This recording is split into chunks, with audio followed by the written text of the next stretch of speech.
ಪ್ರಿಯ ಸದಸ್ಯರಿಗೆಲ್ಲ ಆರಾಧ್ಯ astro YouTube ಚಾನಲ್ಗೆ ತಮಗೆಲ್ಲರಿಗೂ ಆತ್ಮೀಯವಾದ ಸ್ವಾಗತ. ನಾನು ನಿಮ್ಮ ವಿಜಯ ರಾಜ್. ಇದನ್ನ ಬಹಳ ವಿಶೇಷವಾಗಿ ಇನ್ನೇನು 2026 ಬಂದೇ ಬಿಡ್ತು. ಈ ಒಂದು 2026ರಲ್ಲಿ ಇದುವರೆಗೆ ನಾನು ಮೇಷ, ವೃಷಭ, ಮಿಥುನ, ಕರ್ಕಾಟಕ ಈ 4 ರಾಶಿಯವರ ಭವಿಷ್ಯ ಏನಿರುತ್ತೆ ಅದರ ಬಗ್ಗೆ ಆಲ್ರೆಡಿ ವಿಡಿಯೋ ಮಾಡಿ ಹಾಕಿದ್ದೇನೆ. ನಮ್ಮ ಚಾನಲ್ ಅಲ್ಲಿದೆ, ಖಂಡಿತ ನೋಡ್ಕೊಳ್ಬಹುದು. ಇವತ್ತು ನಾವು ವಿಶೇಷವಾಗಿ ಸಿಂಹ, ಕನ್ಯಾ, ತುಲಾ, ವೃಶ್ಚಿಕ ಈ ರಾಶಿಯವರಿಗೆ ಯಾವ ತರದ ಇಂಪ್ಯಾಕ್ಟ್ 2026ರಲ್ಲಿ ಕ್ರಿಯೇಟ್ ಆಗುತ್ತೆ, ಗೋಚಾರದ ಗ್ರಹಗಳು ಯಾವ ತರದ ಒಂದು ಭವಿಷ್ಯವನ್ನ ನಿರ್ಮಾಣ ಮಾಡುತ್ತೆ, ಅದರ ಬಗ್ಗೆ ಇವತ್ತು ಟಿಪ್ಪಣಿ ಮಾಡಲಿಕ್ಕೆ ಪ್ರಯತ್ನ ಮಾಡ್ತೇನೆ. ಮುಂದೆ ಹೋಗೋದಕ್ಕಿಂತ ಮುಂಚೆ ನೀವೇನಾದ್ರೂ ನಮ್ಮ ಚಾನಲ್ಗೆ ಹೊಸಬರಾಗಿದ್ರೆ ದಯವಿಟ್ಟು ನಮ್ಮ ಯೂಟ್ಯೂಬ್ ಚಾನಲ್ ಸಬ್ಸ್ಕ್ರೈಬ್ ಮಾಡಿ, ಬೆಲ್ ಐಕಾನ್ ಪ್ರೆಸ್ ಮಾಡಿ, ಲೈಕ್ ಮಾಡಿ, ಕಮೆಂಟ್ ಮಾಡಿ. ವಿಡಿಯೋ ಇಷ್ಟ ಆದಲ್ಲಿ ದಯವಿಟ್ಟು ಇದನ್ನ ನಿಮ್ಮವ್ರ ಜೊತೆಗೆ ಶೇರ್ ಮಾಡಿ.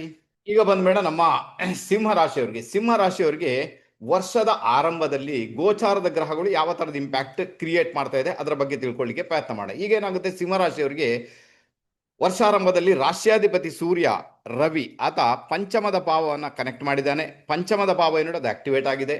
ಆ ಪಂಚಮದ ಭಾವದಲ್ಲಿ ಸೂರ್ಯ ಭಾಗ್ಯಾಧಿಪತಿ ಮತ್ತೆ 4ನೇ ಸುಖಾಧಿಪತಿ ಕುಜನ್ ಜೊತೆಗೆ ವಿರಾಜಮಾನಾಗಿದ್ದಾನೆ. ಆನಂತರ ಇಬ್ರು ಕೂಡ ಪೂರ್ವಾಷಾಢ ನಕ್ಷತ್ರ ಅಂದ್ರೆ ಶುಕ್ರನ ನಕ್ಷತ್ರದಲ್ಲಿದ್ದಾರೆ. ಓಕೆ, ನಾನು ಹೇಳುವುದಾದ್ರೆ ಯಾರಿಗೆಲ್ಲ ಕಾರ್ಯಕ್ಷೇತ್ರದಲ್ಲಿ ಬಹಳ ದೊಡ್ಡ ಮಟ್ಟಿಗೆ ಚೇಂಜಸ್ ಅನ್ನ ಮಾಡಬೇಕು ಅಥವಾ ಬದಲಾವಣೆ ಬಯಸ್ತೀರಾ, ಅಥವಾ ಒಂದು ಕಡೆಯಿಂದ ಮತ್ತೊಂದು ಕಡೆಗೆ ಹೋಗ್ತೀರಾ, ಅಥವಾ ವಿದೇಶ ಪ್ರಯಾಣ ಮಾಡ್ತೀರಾ, ಹೊಸ ಕೆಲಸ ಹುಡುಕ್ತೀರಾ, ಅವ್ರಿಗೆ ತುಂಬಾನೇ ಫೇವರಬಲ್ ರಿಸಲ್ಟ್ ಇದೆ. ಸಿಂಹರಾಶಿಯವರಿಗೆ ಕಾರ್ಯಕ್ಷೇತ್ರದಲ್ಲಿ ಬಹಳ ದೊಡ್ಡ ಮಟ್ಟಿಗೆ ಮಹತ್ತರವಾದಂತಹ ಒಂದು ರಿಸಲ್ಟ್ ಅನ್ನು ಪಡ್ಕೊಳ್ಳುವಂತ ಯೋಗ ಭಾಗ್ಯ, ಆ ಸ್ಟೇಟಸ್ ಅನ್ನ ಕ್ರಿಯೇಟ್ ಮಾಡ್ಕೊಳ್ಳುವಂತ ಯೋಗ ಭಾಗ್ಯ ಆಲ್ರೆಡಿ ಕ್ರಿಯೇಟ್ ಆಗಿದೆ. ದಯವಿಟ್ಟು ಅದಕ್ಕೆ ಬೇಕಾಗಿ ನೀವು ಖಂಡಿತ ಪ್ರಯತ್ನ ಮಾಡ್ಬೋದು.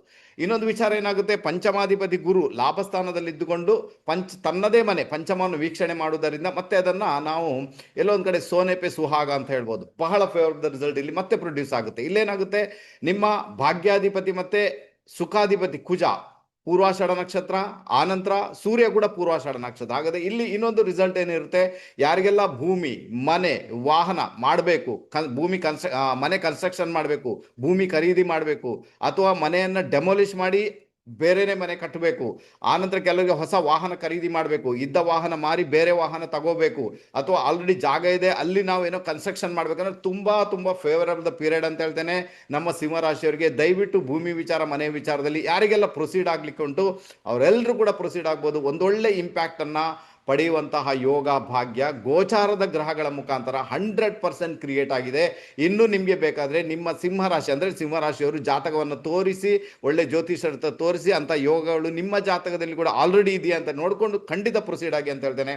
ಖಂಡಿತ ಇದೊಂದು ಭಾಗ್ಯ ನಿಮ್ಮ ಪಾಲಿಗೆ ಡೆಫಿನೆಟ್ ಕ್ರಿಯೇಟ್ ಆಗಿದೆ. ಇನ್ನು 9ನೇ ಮನೆ ಬಹಳ ವಿಶೇಷ ರೀತಿಯಲ್ಲಿ 9ನೇ ಮನೆ ಅಧಿಪತಿ ತನ್ನಿಂದ 9ನೇ ಮನೆ ತನ್ನಿಂದ ಭಾಗ್ಯದಲ್ಲಿದೆ. ಹಾಗಾದ್ರೆ ಭಾಗ್ಯಕ್ಕೆ ಬಲ ಬಂತು. ಹಾಗಾದ್ರೆ ಭಾಗ್ಯದ ವಿಚಾರದಲ್ಲಿ ಈಗ ಯಾರಿಗೆಲ್ಲ ಅಭಿವೃದ್ಧಿ ಇಲ್ಲ ಸರ್, ಅಭಿವೃದ್ಧಿನೇ ಆಗಿಲ್ಲ, ಇಷ್ಟವರೆಗೇನು ಅಭಿವೃದ್ಧಿ ಮಾಡ್ಲಿಕ್ಕೇನೆ ಆಗಿಲ್ಲ ಅಂಥವ್ರಿಗೆಲ್ಲ ದೊಡ್ಡ ಮಟ್ಟಿಗೆ ಅಭಿವೃದ್ಧಿ ಆಗುವಂಥದ್ದು, ವಿದೇಶ ಪ್ರಯಾಣಕ್ಕೆ ಹೋಗುವಂಥ ಯೋಗ ಭಾಗ್ಯ ಕ್ರಿಯೇಟ್ ಆಗಿರುವಂಥದ್ದು. ಅದರ ಜೊತೆಗೆ ಹೈಯರ್ ಎಜುಕೇಶನ್ ನಮಗೆ ಮಾಡ್ಬೇಕಂದಾಗ ಆ ಹೈಯರ್ ಎಜುಕೇಶನ್ಗೆ ಸಂಬಂಧಪಟ್ಟಂತೆ ಒಂದು ಒಳ್ಳೆಯ ಸಮಯ ಈಗ ಕೂಡಿ ಬಂದಿರುವಂಥದ್ದು. ಅದರ ಜೊತೆಗೆ ನಿಮ್ಮ ತಂದೆಯ ಸಪೋರ್ಟ್ ನಿಮಗೆ ಬಹಳ ವಿಶೇಷ ರೀತಿಯಲ್ಲಿ ದೊರಕುವಂಥದ್ದು, ಒಂದಷ್ಟು ತೀರ್ಥಕ್ಷೇತ್ರ ಯಾತ್ರೆಗಳನ್ನು ಭೇಟಿ ಮಾಡುವಂಥದ್ದು, ಆಧ್ಯಾತ್ಮದಲ್ಲಿ ಹೋಗುವಂಥದ್ದು. ಆನಂತರ ಓವರ್ ಆಲ್ ನೋಡ್ಲಿಕ್ಕೆ ಹೋದ್ರೆ ಒಂದು ಒಳ್ಳೆಯ ಪ್ರಗತಿಯನ್ನ ಪಡೆಯುವಂತಹ ವರ್ಷ 2026 ಆಗಿರುತ್ತೆ ನಮ್ಮ ಸಿಂಹರಾಶಿಯವರಿಗೆ. ದಯವಿಟ್ಟು ಸಿಂಹರಾಶಿಯವರು ಇದಕ್ಕೆ ಬೇಕಾಗಿ ಪ್ರಯತ್ನ ಮಾಡಿ, ಗೆಲುವು ಖಂಡಿತ ನಿಮ್ಮದಾಗುತ್ತೆ. ಇನ್ನು ಯಾರಿಗೆಲ್ಲ ಈಗ ಮದುವೆ ಆಗಿರುತ್ತೆ, ಮಕ್ಕಳಾಗಿಲ್ಲ, ಅವ್ರಿಗೆ ಮಕ್ಕಳ ಭಾಗ್ಯ ಆಲ್ರೆಡಿ ಕ್ರಿಯೇಟ್ ಆಗಿದೆ. ಖಂಡಿತ ಮಕ್ಕಳ ವಿಚಾರದಲ್ಲಿ ಪ್ರೊಸೀಡ್ ಆಗುವಂತ ಯೋಗ ಭಾಗ್ಯ. ಇನ್ನು ಯಾರಿಗೆಲ್ಲ ಆಲ್ರೆಡಿ ಮಕ್ಕಳಿದ್ದಾರೆ ಆ ಮಕ್ಕಳಿಗೆ ಒಳ್ಳೆ ಗ್ರೋತ್ ಬರುವಂಥದ್ದು, ಆ ಮಕ್ಕಳಿಂದ ನಿಮಗೆ ಸಹಾಯ ಸಿಗುವಂಥದ್ದು, ಸ್ನೇಹಿತರಿಂದ ಸಹಾಯ ಸಿಗುವಂಥದ್ದು, ಆನಂತರ ನಿಮ್ಮ ಎಜುಕೇಶನ್ ಇಂದ ನಿಮಗೆ ಸಹಾಯ ಸಿಗುವಂಥದ್ದು, ಈ ಎಲ್ಲ ಒಂದು ಫೇವರಬಲ್ ಆದ ಇಂಪ್ಯಾಕ್ಟ್ ಏನಿದೆ ನಮ್ಮ ಸಿಂಹರಾಶಿಯವರಿಗೆ ಆಲ್ರೆಡಿ ಕ್ರಿಯೇಟ್ ಆಗಿದೆ ಸರ್. ತುಂಬಾ ಚೆನ್ನಾಗಿದೆ. ನಾನು ಹೇಳ್ತೀನಿ ಸಿಂಹರಾಶಿಯವರಿಗೆ 2026ರಲ್ಲಿ ಏನೆಲ್ಲ ಕಾರ್ಬಾರ್ ಮಾಡ್ಲಿಕ್ಕಿದೆ, ಏನೆಲ್ಲ ಮಾಡ್ಲಿಕ್ಕೆ ಉಂಟು ಅದನ್ನೆಲ್ಲ ಮಾಡಿಕೊಳ್ಳಿ ಅಂತ ಹೇಳ್ತೇನೆ. ಅದನ್ನೆಲ್ಲ ಇಚ್ಛೆಯನ್ನು ಪೂರೈಸಿಕೊಳ್ಳಿಕ್ಕೆ ನೀವು ಖಂಡಿತ ಪ್ರಯತ್ನ ಮಾಡಿ, ತುಂಬಾ ಫೇವರಬಲ್ ಆಗುತ್ತೆ. ದುಡ್ಡಿನ ವಿಚಾರದಲ್ಲಿ ಸಮೇತ, ಯಾಕಂದ್ರೆ ನಿಮ್ಮ ಧನಾಧಿಪತಿ ಆನಂತರ ನಿಮ್ಮ ಲಾಭಾಧಿಪತಿ ಯಾರು ಬುಧ ಎಲ್ಲಿದ್ದಾನೆ, ಆತ ಕೂಡ ಪಂಚಮದಲ್ಲಿದ್ದಾನೆ, ಗುರುವಿನ ದೃಷ್ಟಿಗೆ ಒಳಗಾಗಿದ್ದಾನೆ. ಇದರ ಮುಖಾಂತರ ದುಡ್ಡಿನ ವಿಚಾರದಲ್ಲಿ ಕೂಡ, ಲಾಭದ ವಿಚಾರದಲ್ಲಿ, ಸ್ಯಾಲರಿಯ ವಿಚಾರದಲ್ಲಿ, ಕುಟುಂಬದ ವಿಚಾರದಲ್ಲಿ ಅದೇನು ತೊಂದರೆಗಳುಂಟು, ಅದೇನು ಸಮಸ್ಯೆಗಳುಂಟು ಅದು ಸಮೇತ ದೂರವಾಗಿ ನಿಮ್ಗೆ ಒಂದೊಳ್ಳೆ ನೆಮ್ಮದಿಯ ಜೀವನವನ್ನು ಕೊಡುವಂತಹ ಒಂದು ಯೋಗ ಭಾಗ್ಯ ಇದೆ. ಈಗ ವಿಷಯ ಏನಾಗುತ್ತೆ, ಎಲ್ಲ ಇದೆ, ಓಕೆ ಪರವಾಗಿಲ್ಲ, ಆದ್ರೂ ಕೂಡ ಒಂದು ಎರಡು ಕಡೆ ಸ್ವಲ್ಪ ವೇರಿಯೇಷನ್ ಇದೆ. ಅದು ಏನು ಅಂತ ತೋರಿಸ್ಕೊಡ್ತೇನೆ, ಅರ್ಥ ಮಾಡ್ಕೊಳ್ಳಿಕ್ಕೆ ಪ್ರಯತ್ನ ಮಾಡಿ. ಟೆನ್ಷನ್ ಮಾಡ್ಕೊಳ್ಳುವಂತ ಅಗತ್ಯ ನನ್ನ ಲೆಕ್ಕದಲ್ಲಿ ಖಂಡಿತ ಇಲ್ಲ. ಇಲ್ಲೇನಾಗುತ್ತೆ, ಸೆವೆಂತ್ ಹೌಸ್ ಅಲ್ವಾ, ನಿಮ್ಮ ಮ್ಯಾರಿಡ್ ಲೈಫ್ಗೆ ಸಂಬಂಧಪಟ್ಟ ಸೆವೆಂತ್ ಹೌಸ್ ಅಲ್ಲಿ ರಾಹು ವಿರಾಜಮಾನ ಆಗಿದ್ದಾನೆ. ಆನಂತರ ಸೆವೆಂತ್ ಲಾರ್ಡ್ 8ನೇ ಮನೆಯಲ್ಲಿ ವಿರಾಜಮಾನ ಆಗಿದ್ದಾನೆ. ಓಕೆನಾ, ಯಾರು ಶನಿ. ಹಾಗಾದ್ರೆ ಮದುವೆ ಆಗುವವರಿಗೆ, ಯಾರೆಲ್ಲ ಮದುವೆ ಆಗಲಿಕ್ಕೆ ಇಷ್ಟಪಡ್ತಾರೆ ಅವರಿಗೆಲ್ಲ ಸ್ವಲ್ಪ ಹಿನ್ನಡೆ ಉಂಟಾಗುವಂಥ ಸಾಧ್ಯತೆಗಳಿದೆ. ಮದುವೆ ಆದವರು ಯಾರೆಲ್ಲ ಮದುವೆ ಆದರು ಅವರಿಗೆ ಸ್ವಲ್ಪ ಮಿಸ್ಅಂಡರ್ಸ್ಟ್ಯಾಂಡಿಂಗ್ ಆಗುವಂಥ ಸಾಧ್ಯತೆಗಳಿದೆ. ಅದರ ಜೊತೆಗೆ ಇನ್ನು ಕೆಲವರಿಗೆ ಏನಾಗುತ್ತೆ, ಎಲ್ಲೊಂದು ಕಡೆ ನಿಮ್ಮ ಇನ್ಲಾಸ್ ಅಂದರೆ ಅತ್ತೆ ಮನೆಯಲ್ಲಿ ಸಮಸ್ಯೆಗಳು ಕ್ರಿಯೇಟ್ ಆಗುವಂಥ ಸಾಧ್ಯತೆ ಇದೆ. ಕೆಲವೊಂದು ಬಾರಿ ನಿಮ್ಮ ಪಾರ್ಟ್ನರ್ಗೆ ಹೆಲ್ತ್ ರಿಲೇಟೆಡ್ ಪ್ರಾಬ್ಲಮ್ ಆಗಿ ಕೂಡ ಅಲ್ಲಿ ಸಮಸ್ಯೆಗಳನ್ನು ಎದುರಿಸಬೇಕಾದಂತಹ ಅನಿವಾರ್ಯತೆ ಕೆಲವೊಂದು ಬಾರಿ ಇರುತ್ತೆ ಸರ್. ಇದರ ಬಗ್ಗೆ ಸ್ವಲ್ಪ ಗಮನ ಕೊಡಬೇಕಾದಂತಹ ಅನಿವಾರ್ಯತೆ ನಿಮ್ಮ ಪಾಲಿಗಂತೂ ಖಂಡಿತ ಉಂಟು. ಇನ್ನು ಕೆಲವರಲ್ಲಿ ಏನ್ ಮಾಡಿರ್ತಾರೆ ನೋಡಿ, ಸಿಂಹರಾಶಿಯವರು ಏನ್ ಮಾಡಿರ್ತಾರೆ, ಕೆಲವರ ಮದುವೆ ಜೀವನ ಈಗಾಗಲೇ ಕೋರ್ಟ್ ಕಚೇರಿಯಲ್ಲಿ ಇರುತ್ತೆ, ಬಟ್ ಅವ್ರಿಗೆಲ್ಲ ಒಂದು ಒಳ್ಳೆ ರಿಸಲ್ಟ್ ಅನ್ನು ಅನುಭವಿಸುವಂತ ಯೋಗ ಇದೆ. ಒಂದು ವೇಳೆ ನೀವು ರೈಟ್ ವೇ ಅಲ್ಲಿದ್ದಾಗ ಆ ಒಂದು ನ್ಯಾಯ ಅಂತ ಹೇಳಿದ್ರೆ ಅದು ಖಂಡಿತ ನಿಮ್ಮ ಪಾಲಿಗೆ ಆಗುತ್ತೆ. ನೀವೆಲ್ಲ ರಾಂಗ್ ವೇ ಅಲ್ಲಿದ್ದೀರಿ. ಈಗ ಫಾರ್ ಎಕ್ಸಾಂಪಲ್ ಹೇಳ್ಬೇಕಾದ್ರೆ, ನೀವೊಬ್ಬ ಸ್ತ್ರೀ ಅಂತ ಇಟ್ಕೊಳ್ಳೋಣ, ಸುಮ್ಮನೆ ಯಾರೋ ನಿಮ್ಮ ಗಂಡನ ಮೇಲೆ ನೀವು ಎಲಿಗೇಷನ್ ಹಾಕಿದ್ರೆ ಏನೋ ಒಂದು ಅವರು ವರದಕ್ಷಿಣೆ ಕಿರುಕುಳ ಕೊಡ್ತಾರೆ, ಹಾಗೆ ಕೊಡ್ತಾರೆ, ಅಂದ್ರೆ ಸುಮ್ಮನೆ ಹಾಕಿಬಿಟ್ಟಿದ್ದೀರಿ. ಸೊ ಇದೆಲ್ಲ ಹಿನ್ನಡೆ ಆಗುವಂತ ಸಾಧ್ಯತೆಗಳು ತೀರಾ ಜಾಸ್ತಿ ಅಂತ ಹೇಳ್ತೇನೆ. ಯಾರೆಲ್ಲ ರೈಟ್ ವೇ ಅಲ್ಲಿದ್ದಾರೆ ಅವ್ರಿಗೆ ಆ ಕೋರ್ಟ್ ಕಚೇರಿಯಿಂದ ಸಮೇತ ಒಂದು ಒಳ್ಳೆಯ ರಿಸಲ್ಟ್ ಸಿಗುವಂಥದ್ದು, ಆ ನ್ಯಾಯ ನಿಮ್ಮ ಪಾಲಿಗೆ ಆಗುವಂಥ ಸಾಧ್ಯತೆಗಳಂತೂ ತೀರಾ ಜಾಸ್ತಿ ಇದೆ ಸರ್. ಚಿಂತೆ ಮಾಡುವಂಥ ಅಗತ್ಯ ಇಲ್ಲ. ಇಲ್ಲಿ ಬಹಳ ಮುಖ್ಯವಾಗಿ ಇನ್ನೇನಾಗುತ್ತೆ ಅಂದರೆ, ಸೆವೆಂತ್ ಲಾರ್ಡ್ 8th ಹೌಸ್ ಅಲ್ಲಿ ಇರುವುದರಿಂದ ಅಲ್ವಾ, ಸೆವೆಂತ್ ಲಾರ್ಡ್ 8th ಹೌಸ್ ಅಲ್ಲಿ ಇರೋದ್ರಿಂದ ಒಂದು ಸ್ವಲ್ಪ ಸಮಯ ನಿಮ್ಮ ಪಾರ್ಟ್ನರ್ ನಿಮ್ಮಿಂದ ದೂರ ಹೋಗಿ ನಂತರ ಬರುವಂತಹ ಸಾಧ್ಯತೆಗಳು ಕೂಡ ಇದ್ದೇ ಇದೆ, ಇಲ್ಲ ಅಂತೇನಿಲ್ಲ. ಇನ್ನೊಂದು ವಿಚಾರ ಏನಾಗುತ್ತೆ, ಪಾರ್ಟ್ನರ್ ಬೇರೆ ಊರಿಗೆ ಕೆಲಸಕ್ಕೆ ಹೋಗಿರ್ತಾರೆ. ಆ ಮೂಮೆಂಟ್ ಅಲ್ಲಿ ಕೂಡ ಏನಾಗುತ್ತೆ, ಗಂಡ ಹೆಂಡತಿ ಮಧ್ಯೆ ಎಲ್ಲೋ ಒಂದು ಕಡೆ ಸ್ವಲ್ಪ ಗ್ಯಾಪ್ ಅನ್ನ ನಿರ್ಮಾಣ ಮಾಡುವಂತ ಸಾಧ್ಯತೆಗಳಿದೆ. ಅದಕ್ಕೆ ಚಿಂತೆ ಮಾಡೋದಾಗತ್ತೆ. ನನ್ನ ಲೆಕ್ಕದ 100% ಇಲ್ಲ ಸರ್. ಪ್ರೀತಿ ಪ್ರೇಮ ಮಾಡಿ ಮದುವೆ ಆಗ್ತೇನೆ ಅದಾಗ್ತಾನೆ, ಅವ್ರಿಗೆ ಸ್ವಲ್ಪ ಹಿನ್ನಡೆ ಉಂಟಾಗುತ್ತೆ. ಪಂಚಮದ ಭಾವ ಕ್ಲಿಯರ್ ಇದೆ, ತೊಂದರೆ ಇಲ್ಲ. ಪಂಚಮದ ಭಾವಕ್ಕೆ ಗುರುವಿನ ದೃಷ್ಟಿ ಇದೆ. ಗುರು ಲಾಭಸ್ಥಾನದಲ್ಲಿ ವಕ್ರಿಯಾಗಿ ಸೇರ್ಕೊಂಡಿದ್ದಾನೆ. ನಿಮ್ಮ ಪ್ರೀತಿ ಪ್ರೇಮ ಗುಪ್ತ ರೀತಿಯಲ್ಲಿ ಇಟ್ಕೊಂಡಿರ್ತೀರಾ, ಅದನ್ನ ಹೇಳೋಕೆ ಭಯ ಪಡ್ತೀರಾ, ಅದೆಲ್ಲ ಒಂದು ಇಂಡಿಕೇಶನ್ ಇದೆ. ಬಟ್ ಪ್ರೀತಿ ಪ್ರೇಮದ ವಿಚಾರ ಬಂದಾಗ ಅದರಲ್ಲಿ ಮದುವೆ ಆಗುವಂತ ಸಾಧ್ಯತೆಗಳು ಸ್ವಲ್ಪ ಮಟ್ಟಿಗೆ ಕಡಿಮೆ ಅಂತ ಹೇಳ್ತೇನೆ. ಅದಕ್ಕೋಸ್ಕರ ಓವರ್ ಆಲ್ ನೋಡ್ಲಿಕ್ಕೆ ಹೋದ್ರೆ ನಿಮ್ಮ ಪಾರ್ಟ್ನರ್, ನಿಮ್ಮ ಪಾರ್ಟ್ನರ್ಶಿಪ್ ಬಿಸ್ನೆಸ್, ನಿಮ್ಮ ವಿದೇಶ ಪ್ರಯಾಣ ಕೆಲವೊಂದು ಬಾರಿ ಸ್ವಲ್ಪ ತೊಂದರೆಗೊಳಗಾಗುವಂಥ ಸಾಧ್ಯತೆಗಳಿದೆ. ಸ್ವಲ್ಪ ನಿಮ್ಮ ಜಾತಕವನ್ನು ತೋರಿಸ್ಕೊಂಡು ಮ್ಯಾರಿಡ್ ಲೈಫ್ನ ವಿಚಾರದಲ್ಲಿ ಅಥವಾ ಪಾರ್ಟ್ನರ್ಶಿಪ್ ಬಿಸ್ನೆಸ್ ಮಾಡ್ತಾ ಇದ್ದೀರಾ ಆ ವಿಚಾರದಲ್ಲಿ ಸ್ವಲ್ಪ ತಿಳ್ಕೊಂಡು ಅದಕ್ಕೆ ಬೇಕಾದ ಪರಿಹಾರ ಮಾಡ್ಕೊಳ್ಳಿ, ತೊಂದರೆ ಇಲ್ಲ. ಬಟ್ ಇಲ್ಲಿ ಪರಿಹಾರ ಹೇಳಿಕೊಡ್ತೇನೆ. ನೀವೇನು ಮಾಡಬೇಕು, ಕಪ್ಪು ಉದ್ದಿನಿಂದ ಒಂದು ಮುಷ್ಟಿ ಕಪ್ಪು ಉದ್ದನ್ನು ಇಟ್ಕೊಳ್ಳಿ. ಸಂಜೆ ಹೊತ್ತು ಸೂರ್ಯ ಮುಳುಗಿದ ನಂತರ ಒಂದು ಮುಷ್ಟಿ ಕಪ್ಪು ಉದ್ದಿನಿಂದ ನಿಮ್ಮ ದೇಹಕ್ಕೆ 7 ಸುತ್ತು ನಿವಾಳಿಸಿ ತೆಗೆದು ಒಂದು ಪೇಪರಲ್ಲಿ ಅದನ್ನು ಕಟ್ಟಿ ಅಥವಾ ಡಸ್ಟ್ಬಿನ್ಗೆ ಹಾಕಿ ಅಥವಾ ಹೊರಗೆ ಹಾಕಿಬಿಡಿ.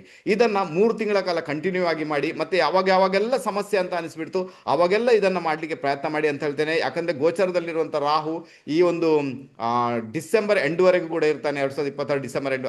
ಅಲ್ಲಿವರೆಗೂ ಕೂಡ ಸ್ವಲ್ಪ ಸಮಸ್ಯೆಗಳನ್ನ ನೋಡಬೇಕಾದಂಥ ಅನಿವಾರ್ಯತೆ ನಿಮ್ಮ ಪಾಲಿಗೆ ಅಂತ ಖಂಡಿತ ಬರ್ಬೋದು ಸರ್. ಓಕೆ, ನಾ ಗೊತ್ತಾಯ್ತು. ಇನ್ನು 8ನೇ ಮನೆಯಲ್ಲಿ ಶನಿ ಇದ್ದಾನೆ, ಅಥವಾ ಯಾರಿಂದ ಹಿರಿಯರಿಂದ ಆಸ್ತಿ ಬರಬೇಕು, ಇನ್ಹೆರಿಟೆನ್ಸ್ ಅದು ಬರಬೇಕಲ್ಲಿಂದ ಅಂದಾಗ ಅದರಲ್ಲಿ ಸ್ವಲ್ಪ ಡಿಲೇ ಆಗುತ್ತೆ. ನಿಮಗೆ ಬಹಳ ಬೇಗನೆ ಅದೆಲ್ಲ ವರ್ಕ್ ಆಗುವಂಥ ಸಾಧ್ಯತೆಗಳಿಲ್ಲ. ಆದರೂ ಕೂಡ ಏನಾಗುತ್ತೆ, 8ನೇ ಮನೆ ಅಧಿಪತಿಯ ರಾಶ್ಯಾಧಿಪತಿ ಅಂದರೆ 8ನೇ ಮನೆಯಲ್ಲಿ ಶನಿ ಇದ್ದಾನೆ, ಆತನ ರಾಶ್ಯಾಧಿಪತಿ ಗುರು ಲಾಭಸ್ಥಾನದಲ್ಲಿ ಸೇರ್ಕೊಂಡಿದ್ದಾನೆ. ಅದರಿಂದಾಗಿ ಮಾತುಕತೆಗಳು ಫಲಪ್ರದ ಆಗುವಂಥ ಸಾಧ್ಯತೆಗಳು ಇರುವುದರಿಂದ ಮಾತಾಡಿ ನೀವು, ಬಟ್ ಡಿಲೇ ಆಗಿ ಬರುವಂಥ ಸಾಧ್ಯತೆ ಅಂದರೆ ಆ ಇನ್ಹೆರಿಟೆನ್ಸ್ ಏನು ಬರಬೇಕು ಡಿಲೇ ಆಗಿ ಬರುವಂಥ ಸಾಧ್ಯತೆಗಳು ತೀರಾ ಜಾಸ್ತಿ. ಇನ್ನು ಕೆಲವರಿಗೆಲ್ಲ ಇನ್ಶೂರೆನ್ಸ್ ಹಣ ಬರಬೇಕು, ಇನ್ನು ಕೆಲವರಿಗೆ ಬೋನಸ್ ಬರಬೇಕು, ಇನ್ನು ಕೆಲವರಿಗೆಲ್ಲ ಹಿರಿಯರಿಂದ ಬರ್ತಕ್ಕಂಥ ಜ್ಯುವೆಲ್ರಿ ಅಥವಾ ಇನ್ನೇನಾದ್ರು ಬರಬೇಕು. ಅದಕ್ಕೆಲ್ಲ ಒಂದು ಫೇವರಬಲ್ ಪೀರಿಯಡ್ ಇದೆ. ಬಟ್ ಶನಿ ಮಹಾರಾಜ್ ಏನ್ ಮಾಡ್ತಾನೆ, ಡಿಲೇ ಮಾಡಿಸ್ತಾನೆ ಅಂತ ಅರ್ಥ ಆಗುತ್ತೆ ನಿಮಗೆ. ಡಿಲೇ ಮಾಡಿಸ್ತಾನೆ, ಲೇಟ್ ಮಾಡಿಸ್ತಾನೆ, ತಡ ಮಾಡಿಸ್ತಾನೆ, ಅಷ್ಟು ಹೊರತು ಕಾಯಿಸುವಂತೆ ಮಾಡ್ತಾನೆ, ಅಷ್ಟು ಹೊರತು ಬೇರೆ ಏನಾಗಲ್ಲ. ಬರುವುದಂತೂ ಪಕ್ಕ ಇದೆ. ಅದಕ್ಕೆ ಬೇಕಾಗಿ ನಿಮ್ಮ ಒಂದು ಕೆಲಸ ಕಾರ್ಯಗಳನ್ನ ನೀವು ಮುಂದುವರಿಸ್ಕೊಂಡು ಖಂಡಿತ ಹೋಗ್ಬೋದು. ಇಲ್ಲಿ ಇನ್ನೊಂದು ರಿಸಲ್ಟ್ ಏನಿರ್ತದೆ ನಿಮಗೆ, ಬುಧ ಬಂದು ಪೇಪರ್ ವರ್ಕ್. ಓಕೆ, ಆನಂತರ ಥರ್ಡ್ ಲಾರ್ಡ್ ಇರ್ತಾನೆ, ಥರ್ಡ್ ಲಾರ್ಡ್ ಶುಕ್ರ, ಆತ ಕೂಡ ನಿಮಗೆ 5ನೇ ಮನೆಯಲ್ಲಿದ್ದಾನೆ. ಬುಧ ಬಂದು ಪೇಪರ್ ವರ್ಕ್, ಮತ್ತೆ ಆತ ನಿಮ್ಮ ಧನಾಧಿಪತಿ ಲಾಭಾಧಿಪತಿ. ಗುರುವಿನ ದೃಷ್ಟಿಗೆ ಒಳಗಾಗಿರುವುದರಿಂದ ಇನ್ಹೆರಿಟೆನ್ಸ್ ಅಂದ್ರೆ ಹಿರಿಯರಿಂದ ಬರ್ತಕ್ಕಂಥ ಆಸ್ತಿಯ ವಿಚಾರದಲ್ಲಿ ಅದೇನು ಪೇಪರ್ ವರ್ಕ್ ಅಲ್ಲಿ ಪ್ರಾಬ್ಲಮ್ ಇದೆ, ತೊಂದರೆ, ಅದನ್ನು ಸಮೇತ ನಿವಾರಣೆ ಮಾಡಿಕೊಂಡು ಮುಂದುವರಿಯುವಂಥ ಯೋಗ ಭಾಗ್ಯ ನಿಮ್ಮ ಪಾಲಿಗೆ ಡೆಫಿನೆಟ್ ಆಗಿದೆ ಸರ್. ಓವರಾಲ್ ನಾನು ಹೇಳ್ತೀನಿ, ಸಿಂಹರಾಶಿಯವರಿಗೆ ಒಂದು ಒಳ್ಳೆ ಪೀರಿಯಡ್ ಅಂತ ಹೇಳ್ತೇನೆ. ತುಂಬಾ ಎಂಜಾಯ್ ಮಾಡುವಂಥ ಒಂದು ಯೋಗ ಭಾಗ್ಯ ಕ್ರಿಯೇಟ್ ಆಗಿದೆ.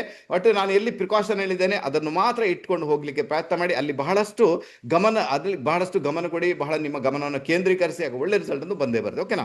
ಇನ್ನೊಂದು ಸ್ವಲ್ಪ ಪ್ರಾಬ್ಲಮ್ ಇದೆ ಏನಂದ್ರೆ, ನಿಮ್ಮ ರಾಶಿಯಲ್ಲಿ ಅಂದ್ರೆ ನಿಮ್ಮ ರಾಶಿಯಲ್ಲಿ ಚಂದ್ರನ ಜೊತೆಗೆ ಈಗ ಗೋಚಾರದ ಕೇತು ಹೋಗ್ತಾ ಇದ್ದಾನೆ. ಓಕೆ, ಚಂದ್ರ ಬಂದು ಯಾರು ನಿಮ್ಗೆ ಇಲ್ಲಿ ವ್ಯಯಾಧಿಪತಿ ಆಗ್ತಾನಲ್ವಾ, ವ್ಯಯಾಧಿಪತಿಯಾಗಿ ಆತ ಬಂದಿರ್ತಾನೆ, ನಿಮ್ಮ ರಾಶಿನೇ ಅದು ಚಂದ್ರನೇ. ಓಕೆ, ಅಲ್ಲಿ ಕೇತು ಇದ್ದಾನೆ. ಹಾಗಾದ್ರೆ ಹೆಲ್ತ್, ಆರೋಗ್ಯದ ಮಟ್ಟಿಗೆ ತುಂಬಾ ಗಮನ ಕೊಡಬೇಕಾದಂತ ಅನಿವಾರ್ಯತೆ ಉಂಟು. ನಾನು ಹೇಳ್ತೀನಿ, ಬೆಳಿಗ್ಗೆ ಎದ್ದ ತಕ್ಷಣನೇ ಬಾಯಿ ತೊಳೆಯದೆ 2 ಗ್ಲಾಸ್ ನೀರನ್ನ ಕುಡಿಯುವಂಥದ್ದು ನಿಮ್ಗೆ ತುಂಬಾ ಫೇವರಬಲ್ ಆಗುತ್ತೆ.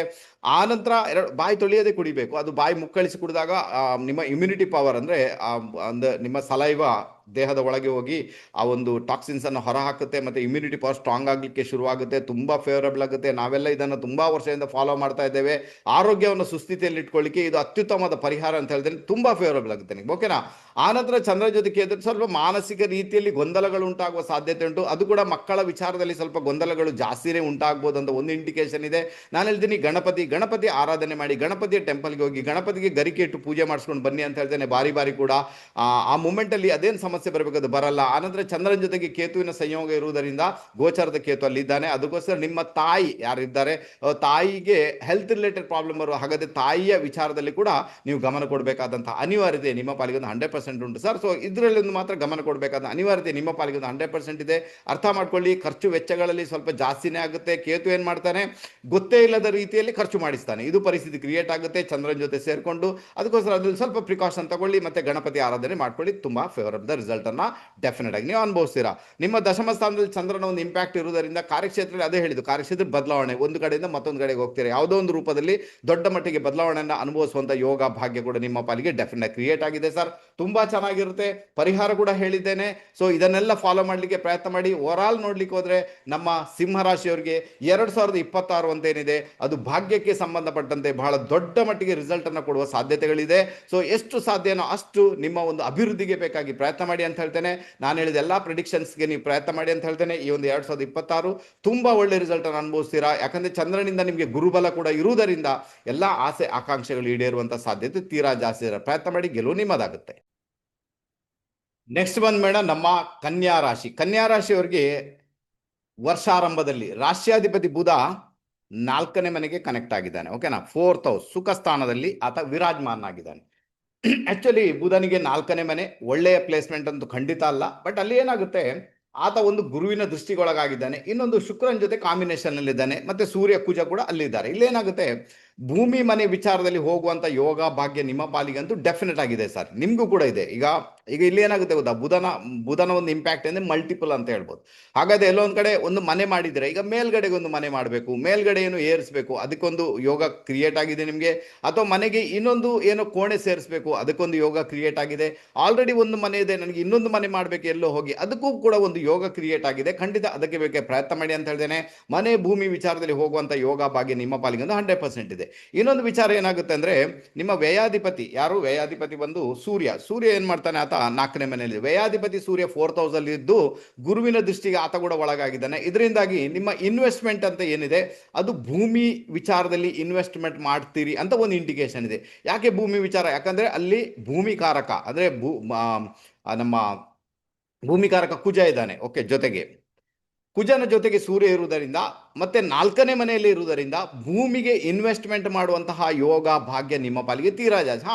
ಖಂಡಿತ ಮಾಡಬಹುದು. ಮುಂದೆ ಹೋಗಿ ಅದು ಫಲಿತ ಆಗುವಂತ ಸಾಧ್ಯತೆಗಳು ತೀರಾ ಜಾಸ್ತಿ. ಮತ್ತೆ ಶುಕ್ರ ಕೂಡ ಇರುವುದರಿಂದ, ಶುಕ್ರನಿಗೆ 4th ಹೌಸ್ ಅಲ್ಲಿ ದಿಗ್ಬಲಿ ಅಂತ ಹೇಳಿದ್ದಾರೆ. ಆನಂತರ ಶುಕ್ರ ಯಾರು ನಿಮ್ಮ ಜಾತಕಕ್ಕೆ, ಆತ ಭಾಗ್ಯಾಧಿಪತಿ, ಆನಂತರ ಆತ ಧನಾಧಿಪತಿ, ಗುರುವಿನ ದೃಷ್ಟಿಗೆ ಆಲ್ರೆಡಿ ಒಳಗಾಗಿದ್ದಾನೆ. ಹಾಗಾದ್ರೆ ನಿಮ್ಗೆ ಭೂಮಿ ಮನೆ ವಿಚಾರದಲ್ಲಿ ಹೋಗುವಂತ ಯೋಗ ಭಾಗ್ಯ 100% ಇದೆ. ಮತ್ತೆ ಭೂಮಿಗೆ ಇನ್ವೆಸ್ಟ್ಮೆಂಟ್ ಮಾಡುವಂಥದ್ದು, ನನಗೆ ಮುಂದೆ ಹೋಗಿ ಬೇಕು, ಮಕ್ಕಳಿಗೆ ಬೇಕು, ನಾನು ಅದಕ್ಕೆ ಇನ್ವೆಸ್ಟ್ಮೆಂಟ್ ಮಾಡ್ತೇನೆ ಅಂತ ಹೇಳುವವರು 2026ರಲ್ಲಿ ಖಂಡಿತ ಭೂಮಿಗೆ ಇನ್ವೆಸ್ಟ್ಮೆಂಟ್ ಮಾಡಬಹುದು.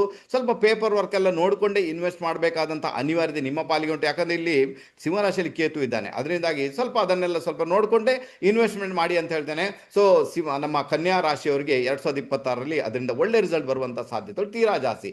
ಇನ್ನು ಕುಜ ನಿಮ್ಮ 8ನೇ ಮನೆ ಅಧಿಪತಿ ಮತ್ತೆ 3ನೇ ಮನೆ, 3rd ಲಾರ್ಡ್, 3ನೇ ಮನೆ ಅಧಿಪತಿ ಆತ 4ನೇ ಮನೆಯಲ್ಲಿದ್ದಾನೆ. ಇದರ ಅರ್ಥ ಏನು ಅಂದ್ರೆ, ಇನ್ನೊಂದು ರಿಸಲ್ಟ್ ಏನು ಬರುತ್ತೆ ಅಂದ್ರೆ, ಹಿರಿಯರಿಂದ ಬರತಕ್ಕಂಥ ಆಸ್ತಿಯ ವಿಚಾರ ಏನಾದರೂ ಇದ್ರೆ ನೀವು ಸ್ವಲ್ಪ ನಿಮ್ಮ ಒಡ ಹುಟ್ಟಿದವ್ರ ಜೊತೆಗೆ ಫೈಟಿಂಗ್ ಮಾಡಿ ತೆಗೆದುಕೊಳ್ಳುವಂತಹ ಸಾಧ್ಯತೆಗಳು ತೀರಾ ಜಾಸ್ತಿ. ಹಠಕ್ಕೆ ಒಳಗಾಗಿ, ಇಲ್ಲ ನನಗೆ ಬರಲೇಬೇಕದು, ನನಗೆ ಬೇಕೇ ಬೇಕು, ನಾನು ಬಿಡೋದಿಲ್ಲ, ಈ ಥರ ಒಂದು ಫೈಟಿಂಗ್ ಅಥವಾ ನೀವು ಅವ್ರ ಜೊತೆಗೆ ವಾದ ವಿವಾದ ಮಾಡಿ ಅದನ್ನು ಪಡ್ಕೊಳ್ಳುವಂತಹ ಒಂದು ಯೋಗ ಕೂಡ ನಿಮ್ಮ ಪಾಲಿಗಿದೆ. ಬಟ್ ನಾನೇನು ಹೇಳ್ತೀನಿ ಅಂದರೆ, ಯಾವುದೇ ಕಾರಣಕ್ಕೂ ಆ ಒಂದು ಜಗಳದ ವಿಚಾರ ಬೇಕಾಗಿಲ್ಲ. ಮಾತುಗಾರಿಕೆ, ಯಾಕಂದ್ರೆ ಬುಧ ಇದ್ದಾನೆ, ಮಾತುಗಾರಿಕೆಯಿಂದ ಅದನ್ನ ಸರಿ ಮಾಡಿಕೊಳ್ಳಿಕ್ಕೆ ಪ್ರಯತ್ನ ಮಾಡಿ. ಇದು ಕೂಡ ಒಳ್ಳೆ ರಿಸಲ್ಟ್ ಅನ್ನು ನಿಮ್ಮ ಪಾಲಿಗೆ ಡೆಫಿನೆಟ್ ಆಗಿ ಕ್ರಿಯೇಟ್ ಮಾಡುತ್ತೆ. ಓಕೆ, ಗೊತ್ತಾಯ್ತು. ಈಗ ಆನಂತರ ಹಣಕಾಸಿನ ವಿಚಾರಕ್ಕೆ ಬಂದಾಗ, ದುಡ್ಡಿನ ವಿಚಾರಕ್ಕೆ ಬಂದಾಗ ಏನಾಗುತ್ತೆ, ಲಾಭಾಧಿಪತಿ ಭಾಗ್ಯದಲ್ಲಿ ಉಚ್ಚನಾಗಿ ಲಾಭಾಧಿಪತಿ ಯಾರು? ಲಾಭಾಧಿಪತಿ ಚಂದ್ರ ಭಾಗ್ಯದಲ್ಲಿ ಉಚ್ಚನಾಗಿ ಬಿಟ್ಟಿದ್ದಾನೆ. ಅದರಿಂದಾಗಿ ದುಡ್ಡಿನ ವಿಚಾರದಲ್ಲಿ ಖಂಡಿತ ನಿಮಗೆ ಪ್ರೊಸೀಡ್ ಆಗುವಂತ ಯೋಗ ಭಾಗ್ಯ ಇದೆ. ದುಡ್ಡಿನ ವಿಚಾರದಂತ ಸಮಸ್ಯೆ ಕ್ರಿಯೇಟ್ ಆಗಲ್ಲ. ಆನಂತರ ಧನಾಧಿಪತಿ ಶುಕ್ರ 4th ಹೌಸ್ ದಿಗ್ಬಲಿಯಾಗಿದ್ದುಕೊಂಡು ಆತ ಗುರುವಿನ ದೃಷ್ಟಿಗೆ ಒಳಗಾಗಿರುವುದರಿಂದ ಕೂಡ ದುಡ್ಡಿನ ವಿಚಾರದಲ್ಲಿ ತುಂಬಾ ತೊಂದರೆಗಳು ಆಗ್ಬಹುದು ಅಂತ ಇಂಡಿಕೇಶನ್ ಇಲ್ಲ. ಹಾಗಾದ್ರೆ ದುಡ್ಡಿನ ವಿಚಾರದಲ್ಲಿ ಗೆಲುವು ಖಂಡಿತ ನಿಮ್ಮದಾಗುತ್ತೆ. ನೀವು ಚಿಂತೆ ಮಾಡುವಂತ ಅಗತ್ಯ ನನ್ನ ಲೆಕ್ಕದಂತೂ 100% ಇಲ್ಲ. ಓಕೆ, ಗೊತ್ತಾಯ್ತು. ಆನಂತರ ನೆಕ್ಸ್ಟ್ ಏನಾಗುತ್ತೆ, ಇಲ್ಲಿ 7th ಹೌಸ್ ಅನ್ನ ನಾವು ನೋಡ್ಬೇಕಾದ್ರೆ ಸೆವೆಂತ್ ಲಾರ್ಡ್ ತನ್ನಿಂದ ಸುಖ ಸ್ಥಾನದಲ್ಲಿದ್ದಾನೆ, ಯಾರು? ಗುರು. ಅದರಿಂದಾಗಿ ಮದುವೆ ವಿಚಾರದಲ್ಲಿ ಇದುವರೆಗೆ ಇದ್ದಂತ ಸಮಸ್ಯೆಗಳು ಒಂದಷ್ಟು ದೂರ ಆಗುವಂತ ಸಾಧ್ಯತೆಗಳಿದೆ. ಯಾಕಂದ್ರೆ ಕಳತ್ರಕಾರಕ ಶುಕ್ರನ ಮೇಲೆ ಗುರುವಿನ ದೃಷ್ಟಿ ಇರುವುದರಿಂದ, ಆನಂತರ 4ನೇ ಮನೆಧಿಪತಿ ತನ್ನಿಂದ ಸುಖ ಸ್ಥಾನದಲ್ಲಿರುವುದರಿಂದ ಡೆಫಿನೆಟ್ ಆಗಿ ಏನಾಗುತ್ತೆ, ಮದುವೆಯಲ್ಲಿ ಏನಾದರೂ ಇಷ್ಟವರೆಗೆ ಸಮಸ್ಯೆ ಉಂಟು, ಇಷ್ಟವರೆಗೆ ತೊಂದರೆ ಉಂಟು, ಎಲ್ಲೋ ಡಿಸ್ಪ್ಯೂಟ್ ಆಗಿಬಿಟ್ಟಿದೆ, ಅದೆಲ್ಲವೂ ಕೂಡ ನಿವಾರಣೆ ಆಗುವಂಥದ್ದು. ಯಾರಿಗೆಲ್ಲ ಮದುವೆ ಆಗಬೇಕು ಅನ್ನೋರಿಗೆ ಮದುವೆ ಯೋಗ ಆಲ್ರೆಡಿ ಕ್ರಿಯೇಟ್ ಆಗಿದೆ, ಖಂಡಿತ ಮದುವೆ ವಿಚಾರದಲ್ಲಿ ಪ್ರೊಸೀಡ್ ಆಗ್ಬೋದು. ಯೋಗ್ಯ ವಯಸ್ಕರು, ಅದು ಕೂಡ ಒಳ್ಳೆ ರಿಸಲ್ಟ್ ಅನ್ನು ಕೊಡುತ್ತೆ ನಿಮಗೆ. ಶನಿ 7th ಹೌಸ್ ಇರುವುದರಿಂದ ಸ್ವಲ್ಪ ಪೇಷನ್ಸ್ ಇಟ್ಕೊಳ್ಬೇಕಾಗುತ್ತೆ. ನೀವು ಸ್ವಲ್ಪ ತಾಳ್ಮೆ ಇಟ್ಟುಕೊಂಡು ಮುಂದುವರಿಬೇಕಾದಂಥ ಅನಿವಾರ್ಯತೆ ಉಂಟು. ಈಗ ಕೆಲವೊಮ್ಮೆ ಏನಾಗುತ್ತೆ, ಫಾರ್ ಎಕ್ಸಾಂಪಲ್ ಹೇಳ್ಬೇಕಾದ್ರೆ ಕನ್ಯಾ ರಾಶಿ ಸ್ತ್ರೀಯ ಜಾತಕ ಅಂತ ಇಟ್ಕೊಳ್ಳೋಣ. ಓಕೆ, ಈಗ ನಿಮ್ಗೆ ಎಲ್ಲೋ ಒಂದ್ ಕಡೆ ಏನ್ ಹೇಳಿರ್ತಾರೆ, ಈಗ ನಿಮ್ಮಲ್ಲಿ ಏನಾದರೂ ಒಂದು ಪ್ರಾಬ್ಲಮ್ ಆಯ್ತು, ಅವಾಗ ಯಾರೋ ಹೇಳಿರ್ತಾರೆ ಈ 1 ವರ್ಷದೊಳಗೆ ಮದುವೆ ಮಾಡ್ಬೇಕಂತ. ಅಥವಾ ಈ 1 ವರ್ಷ 6 ತಿಂಗಳೊಳಗೆ ಮದುವೆ ಮಾಡ್ಬೇಕಂತ ಬಂದಾಗ ಅವಸರವಾಗಿ ನೀವೇನಾದ್ರು ಮದುವೆ ಮಾಡಿದ್ರೆ ಅದು ಮುಂದೆ ಹೋಗಿ ತೊಂದರೆ ಕೊಡುವಂತ ಸಾಧ್ಯತೆಗಳು ತೀರಾ ಜಾಸ್ತಿ. ಅಂತ ಮಾತನ್ನ ನೆಗ್ಲೆಕ್ಟ್ ಮಾಡಿ ಆದಷ್ಟು ಪೇಷನ್ಸ್ ಮತ್ತೆ ತಾಳ್ಮೆಯನ್ನು ಇಟ್ಟುಕೊಂಡು ಆ ಹುಡುಗ ಅಥವಾ ಹುಡುಗಿಯ ಸರೌಂಡಿಂಗ್ ಅನ್ನು ಚೆಕ್ ಮಾಡಿಕೊಂಡೇ ಮದುವೆ ವಿಚಾರದಲ್ಲಿ ಪ್ರೊಸೀಡ್ ಆಗಬೇಕಾದಂತ ಅನಿವಾರ್ಯತೆ ಉಂಟು. ಯಾಕಂದ್ರೆ ಶನಿ ಮಹಾರಾಜ 7th ಹೌಸ್ ಇದ್ದುಕೊಂಡು ಆತ ಹೇಳ್ತಾ ಇದ್ದೇನೆ, ಪೇಷನ್ಸ್ ಇಟ್ಕೋ, ನಿನಗೆಲ್ಲ ಒಳ್ಳೇದಾಗುತ್ತೆ. ಇನ್ನೊಂದು ನಿಮಗೆ ದೊಡ್ಡ ಪ್ಲಸ್ ಪಾಯಿಂಟ್ ಏನಿದೆ ಅಂದ್ರೆ, ಚಂದ್ರನಿಂದ 6ನೇ ಮನೆಯಲ್ಲಿ ಗೋಚಾರದಲ್ಲಿ ರಾಹುವಿನ ಭ್ರಮಣ ಆಗ್ತಾ ಉಂಟು. ಇದು ತುಂಬಾ ಫೇವರಬಲ್ ಆಗುತ್ತೆ. ಇದೇನಾಗುತ್ತೆ, ನಿಮ್ಗೆಲ್ಲೋ ಶತ್ರು ಕಾಟ ಇದೆ, ಅದರಿಂದ ನಿವಾರಣೆ ಸಿಗುತ್ತೆ. ಸಾಲದಲ್ಲಿ ಬಿದ್ದು ಓದಾಡ್ತಾ ಇದ್ದೇನೆ ಅಂದಾಗ ಆ ಕ್ರೈಸಸ್, ಸಾಲದ ವಿಚಾರದಲ್ಲಿ ಕ್ರೈಸಸ್ ಏನು ಕ್ರಿಯೇಟ್ ಆಗಿದೆ ಅದನ್ನ ಮೇಂಟೈನ್ ಮಾಡ್ಲಿಕ್ಕೆ ರಾಹು ಮಹಾರಾಜ ನಿಮ್ಗೆ ಅದೇನು ಸಹಾಯ ಮಾಡ್ಬೇಕು ಅದು 100% ಮಾಡ್ತಾನೆ. ಇನ್ನೆಲ್ಲೋ ಒಂದ್ ಕಡೆ ನಿಮ್ಗೆ ಏನೋ ಅನಾರೋಗ್ಯ ಇದೆ, ಅದು ಗೊತ್ತಾಗ್ತಾನೆ ಇಲ್ಲ, ಅಥವಾ ರಾಹು ಮಹಾರಾಜ ಫೈಂಡ್ ಔಟ್ ಕೂಡ ಮಾಡ್ತಾನೆ, ನಿಮ್ಗೆ ಸೊಲ್ಯೂಷನ್ ಕೂಡ ಆತ ಕೊಟ್ಟೇ ಕೊಡ್ತಾನೆ ಅಂತ ಒಂದು ಇಂಡಿಕೇಶನ್ ಇದೆ. ಓವರ್ ಆಲ್ ನೋಡ್ಲಿಕ್ಕೆ ಹೋದ್ರೆ ಚಂದ್ರನಿಂದ 6ನೇ ಮನೆಯಲ್ಲಿರುವಂತಹ ರಾಹು ನಿಮ್ಗೆ ಒಳ್ಳೆ ರಿಸಲ್ಟ್ ಅನ್ನು ಕೊಡುವಂತಹ ಯೋಗ ಬಗ್ಗೆ ಅಲ್ಲಿ ಕೂಡ ನಿಮ್ಗೆ ಕ್ರಿಯೇಟ್ ಆಗಿದೆ. ಅದರಿಂದಾಗಿ ಕನ್ಯಾ ರಾಶಿಯವರು ಅದರ ವಿಚಾರದಲ್ಲಿ ಕೂಡ ಪ್ರೊಸೀಡ್ ಆಗ್ಬೋದು. ಹೆದರುವಂತ ಅವಶ್ಯಕತೆಗಳು ನನ್ನ ಲೆಕ್ಕದಂತೂ ಖಂಡಿತ ಇಲ್ಲ. ಓಕೆ, ಗೊತ್ತಾಯ್ತು. ಆನಂತರ ದಶಮಾಧಿಪತಿ ಬುಧ ಏನ್ ಮಾಡ್ತಾನೆ, ತನ್ನಿಂದ 7ನೇ ಮನೆಯಲ್ಲಿದ್ದಾನೆ, ಮತ್ತೆ ನಿಮ್ಮ ರಾಶಿಗೆ ಸುಖ ಸ್ಥಾನದಲ್ಲಿದ್ದಾನೆ. ಇದರ ಅರ್ಥ ಏನು ಅಂದ್ರೆ, ಎಲ್ಲೋ ಒಂದ್ ಕಡೆ ಆರಾಮದಾಯಕವಾದ ಕೆಲಸ ಅಲ್ವಾ, ಸ್ವಲ್ಪ ಕನ್ಫರ್ಟ್ ಆದಂತ ಕೆಲಸವನ್ನ ನಾನು ಹುಡುಕ್ತೀನಪ್ಪ, ಕನ್ಫರ್ಟ್ ಆದಂತ ಕೆಲಸ ನನಗೆ ಬೇಕು ಅಂತ ಒಂದು ತೀವ್ರ ಇಚ್ಛೆ ಬರುತ್ತೆ ನಿಮ್ಗೆ. ಖಂಡಿತ ಚೇಂಜಸ್ ಮಾಡ್ಕೊಳ್ಬಹುದು. ಇದರಲ್ಲೂ ಕೂಡ ನಿಮ್ಮ ಒಂದು ಜಾತಕವನ್ನು ಸ್ವಲ್ಪ ವೆರಿಫೈ ಮಾಡಿ ಮುಂದುವರಿದ್ರೆ ತುಂಬಾ ಫೇವರಬಲ್ ರಿಸಲ್ಟ್ ಅನ್ನ ಕಾರ್ಯಕ್ಷೇತ್ರಕ್ಕೆ ಸಂಬಂಧಪಟ್ಟಂತೆ ಕೂಡ ನೀವು ಅನುಭವಿಸ್ತೀರಿ ಅಂತ ಒಂದು ಇಂಡಿಕೇಶನ್ ಇದೆ. ಓಕೆ, ಆನಂತರ ನಿಮ್ಮ 12th ಹೌಸ್ ಕೇತುವಿನ ಇಂಪ್ಯಾಕ್ಟ್ ಇದೆ. ದಯವಿಟ್ಟು ಆರೋಗ್ಯದ ಬಗ್ಗೆ ಇಲ್ಲಿ ಕೂಡ ಗಮನ ಕೊಡಬೇಕಾದಂತ ಅನಿವಾರ್ಯತೆ ಉಂಟು. ಕೆಲವರಿಗೆಲ್ಲ ಯಾವುದೋ ಒಂದು ರೂಪದಲ್ಲಿ ಅವರಿಗೆ ಏನ್ ಹೇಳ್ತಾರೆ, ಈ ಆಪರೇಷನ್ ಆಗುವಂತ ಸಾಧ್ಯತೆಗಳು ಇರ್ತವೆ. ಮತ್ತೆ ಕೆಲವೊಂದು ಬಾರಿ ನೀವೇನಾದ್ರೂ ವಿದೇಶಕ್ಕೆ ಹೋಗ್ಬೇಕಾದ್ರೆ ಸ್ವಲ್ಪ ಸ್ಟಕ್ ಆಗುವಂಥದ್ದು, ಡಿಸ್ಟರ್ಬೆನ್ಸ್ ಆಗುವಂತ ಸಾಧ್ಯತೆಗಳು ತೀರಾ ಜಾಸ್ತಿ ಅಂತ ಹೇಳ್ತೇನೆ. ಅದರ ಬಗ್ಗೆ ಕೂಡ ಗಮನ ಕೊಡಿ ಅಂತ ಹೇಳ್ತೇನೆ. ಆನಂತರ ಯಾವುದೇ ಪ್ರಿಕಾಷನ್ಸ್ ಇಲ್ಲದೆ, ಮತ್ತೆ ಯಾರೋ ನಿಮ್ಗೆ ಏನ್ ಹೇಳ್ತಾರೆ, ಯಾರೋ ನಿಮ್ಗೆ ವಿಸಾ ಕಳಿಸ್ತಾರೆ, ಅಲ್ಲಿಗೆ ಕಳಿಸ್ತಾರೆ, ಇಲ್ಲಿ ಕಳಿಸ್ತಾರೆ, ಸೊ ಇದನ್ನೆಲ್ಲ ಕೇಳಿಸ್ಕೊಳ್ಳಿ. ಬಟ್ ವೆರಿಫೈ ಮಾಡದೆ ಮುಂದುವರಿಯುವಂಥದ್ದು ತೀರಾ ತಪ್ಪಾಗುತ್ತೆ ಸರ್. ಅರ್ಥ ಮಾಡ್ಕೊಂಡ್ರೆ ಖಂಡಿತ ನೀವು ಗೆಲ್ತೀರಾ. ಇನ್ನು ಪಂಚಮಾಧಿಪತಿ ನಿಮ್ಗೆ ಎಲ್ಲಿದ್ದಾರೆ, ಪಂಚಮಾಧಿಪತಿ ತನ್ನಿಂದ 3ನೇ ಮನೆ ಅಂದ್ರೆ ಸಪ್ತಮದಲ್ಲಿದ್ದಾನೆ. ಯಾರಿಗೆಲ್ಲ ಪ್ರೀತಿ ಪ್ರೇಮದಲ್ಲಿ ಪ್ರೊಸೀಡ್ ಆಗಬೇಕು ಹೋಗ್ಬೋದು, ತೊಂದರೆ ಇಲ್ಲ. ಬಟ್ ಅಷ್ಟೇ ಪೇಷನ್ಸ್ ಬೇಕು, ಅಷ್ಟೇ ತಾಳ್ಮೆ ಬೇಕು ನಿಮ್ಮಲ್ಲಿ. ನೀವೇನಾದ್ರೂ ಅವಸರ ಮಾಡಿದ್ರೆ ನಿಮ್ಮ ಪ್ರೀತಿ ಪ್ರೇಮ ಸಮೇತ ಫೇಲ್ಯೂರ್ ಆಗುವಂತ ಸಾಧ್ಯತೆಗಳು ತೀರಾ ಜಾಸ್ತಿ ಸರ್. ಅರ್ಥ ಮಾಡ್ಕೊಂಡು ತುಂಬಾ ಚೆನ್ನಾಗಿರುತ್ತೆ. ಅಲ್ಲಿ ಒಂದು ರಿಸಲ್ಟ್ ಏನು ಬರುತ್ತೆ ಅಂದ್ರೆ, ನಿಮ್ಮ ಪಂಚಮಾಧಿಪತಿ ಸಪ್ತಮದಲ್ಲಿರುವಾಗ ಈಗ ಎಜುಕೇಶನ್ ಮಾಡಬೇಕು, ದೂರ ಹೋಗಿ ಎಜುಕೇಶನ್ ಮಾಡುವಂಥದ್ದು, ಹಾಸ್ಟೆಲ್ ಅಲ್ಲಿ ಇದ್ದುಕೊಂಡು ಎಜುಕೇಶನ್ ಮಾಡುವಂಥದ್ದು, ಕೆಲವರೆಲ್ಲ ವಿದೇಶ ಪ್ರಯಾಣ ಮಾಡೋದು, ಎಜುಕೇಶನ್, ಅದೆಲ್ಲ ಒಂದು ಯೋಗ ಭಾಗ್ಯ ಕ್ರಿಯೇಟ್ ಆಗಿದೆ. ಅಲ್ಲಿ ಕೂಡ ತಾಳ್ಮೆಯನ್ನು ಇಟ್ಟುಕೊಂಡು ಹೋಗಬೇಕಾದಂತಹ ಅನಿವಾರ್ಯತೆ ನಿಮ್ಮ ಪಾಲಿಗೆ 100% ಇರುವುದರಿಂದ ದಯವಿಟ್ಟು ಅರ್ಥ ಮಾಡ್ಕೊಳ್ಳಿ. ನೀವು ಪ್ರೊಸೀಡ್ ಆಗೋದು ತೊಂದರೆ ಇಲ್ಲ. ನಾನು ಹೇಳ್ತೀನಿ ನಿಮ್ಗೆ, ಈಗ ನಿಮ್ಗೆ ಇಲ್ಲಿ ಸಮಸ್ಯೆ ಏನು ಕ್ರಿಯೇಟ್ ಆಗುತ್ತೆ, ಸಮಸ್ಯೆ ನನಗೆ ಅಂತ ಸಮಸ್ಯೆಗಳು ಕಂಡು ಬಂದಿಲ್ಲ ಸರ್. ನಾನು ಹೇಳಿದ ಪ್ರಕಾರ ನೀವು ನಡೆದಾಗ ತೊಂದರೆಗಳು ಬರುವುದಿಲ್ಲ. ಬಟ್ ನಿಮ್ಮ ಜಾತಕದಲ್ಲಿ ಅಂಥದ್ದೇನಾದ್ರೂ ತೊಂದರೆ ಇದ್ರೆ ಜಾತಕವನ್ನು ವಿಮರ್ಶೆ ಮಾಡಿಸಿ ಪ್ರೊಸೀಡ್ ಆಗಬೇಕಾದಂತ ಅನಿವಾರ್ಯತೆ ಉಂಟು. ಓವರ್ ಆಲ್ ನೋಡ್ಲಿಕ್ಕೆ ಹೋದ್ರೆ 2026 ನಿಮ್ಗೆ ಕೂಡ ಒಳ್ಳೆ ರಿಸಲ್ಟ್ ಅನ್ನು ಕೊಡುತ್ತೆ. ಸ್ವಲ್ಪ ಸಮಸ್ಯೆ ಅಂತ ನಾನು ಹೇಳಲೇಬೇಕಾದ್ರೆ ಹಿರಿಯರಿಂದ ಬರ್ತಕ್ಕಂಥ ಆಸ್ತಿಯ ವಿಚಾರದಲ್ಲಿ ಸ್ವಲ್ಪ ಪ್ರಾಬ್ಲಮ್ ಆಗುತ್ತೆ ನಿಮಗೆ. ಹೆಲ್ತ್ ರಿಲೇಟೆಡ್ ಸಮಸ್ಯೆ ಕ್ರಿಯೇಟ್ ಆಗುತ್ತೆ. ಹೆಲ್ತ್ ರಿಲೇಟೆಡ್ ಅದು ಕೂಡ ತಲೆಗೆ ಸಂಬಂಧಪಟ್ಟಂತೆ, ಈ ತಲೆಗೆ ಅಂದರೆ ಈ ಪಾರ್ಟಿಗೆ ಸಂಬಂಧಪಟ್ಟಂತೆ ತೊಂದರೆಗಳು ಕ್ರಿಯೇಟ್ ಆಗುವಂಥ ಸಾಧ್ಯತೆ ಉಂಟು. ಅದರ ಬಗ್ಗೆ ಸ್ವಲ್ಪ ಗಮನ ಕೊಡಬೇಕಾದಂಥ ಅನಿವಾರ್ಯತೆ ನಿಮ್ಮ ಪಾಲಿಗಂತೂ ಖಂಡಿತ ಇದೆ ಅಂತ ಹೇಳ್ತೇನೆ. ಇದನ್ನು ಅರ್ಥ ಮಾಡ್ಕೊಳ್ಳಿ. ಆನಂತರ ಯಾವುದೇ ಕಾರಣಕ್ಕೂ ಯಾರ ಜೊತೆ ಜಗಳ ಮಾಡ್ಲಿಕ್ಕೆ ಹೋಗಬೇಡಿ. ಯಾವುದೇ ಒಂದು ಹೊಸ ಕೆಲಸ ಕಾರ್ಯಗಳನ್ನು ಆರಂಭ ಮಾಡಬೇಕಾದ್ರೂ ಕೂಡ ಸ್ವಲ್ಪ ಮಟ್ಟಿಗೆ ನಿಮಗೆ ಎಡವಟ್ಟು ಉಂಟಾಗುತ್ತೆ. ಯಾರೋ ನಿಮ್ಮನ್ನ ಟಾರ್ಗೆಟ್ ಮಾಡ್ತಾರೆ, ತೊಂದರೆ ಕ್ರಿಯೇಟ್ ಮಾಡ್ತಾರೆ, ನಿಮಗೆ ಅದು ಒಂದು ಇಂಪ್ಯಾಕ್ಟ್ ಇದೆ. ಒಡ ಹುಟ್ಟಿದವರೇ ನಿಮಗೆ ಸಮಸ್ಯೆಯನ್ನು ಕ್ರಿಯೇಟ್ ಮಾಡುವಂತಹ ಸಾಧ್ಯತೆಗಳು ಕೂಡ ಇರುವುದರಿಂದ ಸ್ವಲ್ಪ ಪೇಷನ್ಸ್ ಇಟ್ಕೊಳ್ಬೇಕಾದಂತಹ ಅನಿವಾರ್ಯತೆ ನಿಮ್ಮ ಪಾಲಿಗೆ 100% ಉಂಟು. ನಮ್ಮ ಕನ್ಯಾ ರಾಶಿಯವರಿಗೆ ಈ ವಿಚಾರದಲ್ಲಿ ಗಮನ ಕೊಡಿ, ಓಕೆನಾ. ಹೊಸ ಕೆಲಸ ಆರಂಭ ಮಾಡಬೇಕಂದ್ರೆ ಯಾರಾದರೂ ಬಂದಲ್ಲಿ ನಿಮಗೆ ಅಡ್ಡಗಾಲಾಗುವಂಥ ಸಾಧ್ಯತೆಗಳು ತುಂಬ ಜಾಸ್ತಿ ಇದೆ. ಇದನ್ನು ಅರ್ಥ ಮಾಡ್ಕೊಳ್ಳಿಕ್ಕೆ ಪ್ರಯತ್ನ ಮಾಡಿ. ಗೆಲುವು ನಿಮ್ಮದಾಗುತ್ತೆ. ಹಾಗಾದ್ರೆ ಏನು ಮಾಡ್ಬೋದು, ಸ್ವಲ್ಪ ತೊಗರಿಬೇಳೆ. ಓಕೆ, ನಾನು ಹೇಳ್ತೀನಿ ಬೆಳಗಿನ ಹೊತ್ತು ಸ್ವಲ್ಪ ಒಂದು ಮುಷ್ಟಿ ತೊಗರಿಬೇಳೆನ ಇಟ್ಕೊಂಡು ನಿಮ್ಮ ದೇಹಕ್ಕೆ ಹೀಗೆ 7 ಸುತ್ತು ನಿವಾಳಿಸಿ ತೆಗೆದು ಒಂದು ಪೇಪರಲ್ಲಿ ಕಟ್ಟಿ ಅದನ್ನು ದೂರ ಬಿಸಾಡಿ, ನೀರಲ್ಲಿ ಹಾಕಿ ಪರವಾಗಿಲ್ಲ, ಅಥವಾ ನಿಮ್ಮ ಡಸ್ಟ್ಬಿನ್ಗೆ ಹಾಕಿ ಬಿಡಿ, ತೊಂದರೆ ಇಲ್ಲ.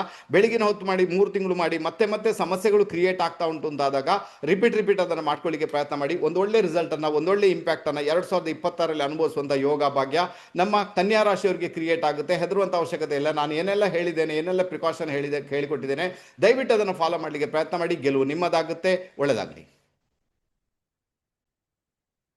ನೆಕ್ಸ್ಟ್ ಬಂದ್ಮೇಡ ನಮ್ಮ ತುಲಾರಾಶಿಯವರಿಗೆ ರಾಶ್ಯಾಧಿಪತಿ ಶುಕ್ರ 3ನೇ ಮನೆಗೆ ಸೇರ್ಕೊಂಡಿದ್ದಾನೆ. 3ನೇ ಮನೆಯನ್ನ ಇನ್ಫ್ಲುಯೆನ್ಸ್ ಮಾಡಿಬಿಟ್ಟಿದ್ದಾನೆ. ಓಕೆ, ಶುಕ್ರ ಇಲ್ಲಿ ರಾಶ್ಯಾಧಿಪತಿ ಶುಕ್ರ ಸೂರ್ಯನ ಜೊತೆಗೆ ಸೇರ್ಕೊಂಡು ಅಸ್ತನಾಗಿಬಿಟ್ಟಿದ್ದಾನೆ, ದಗ್ಧ ಆತ.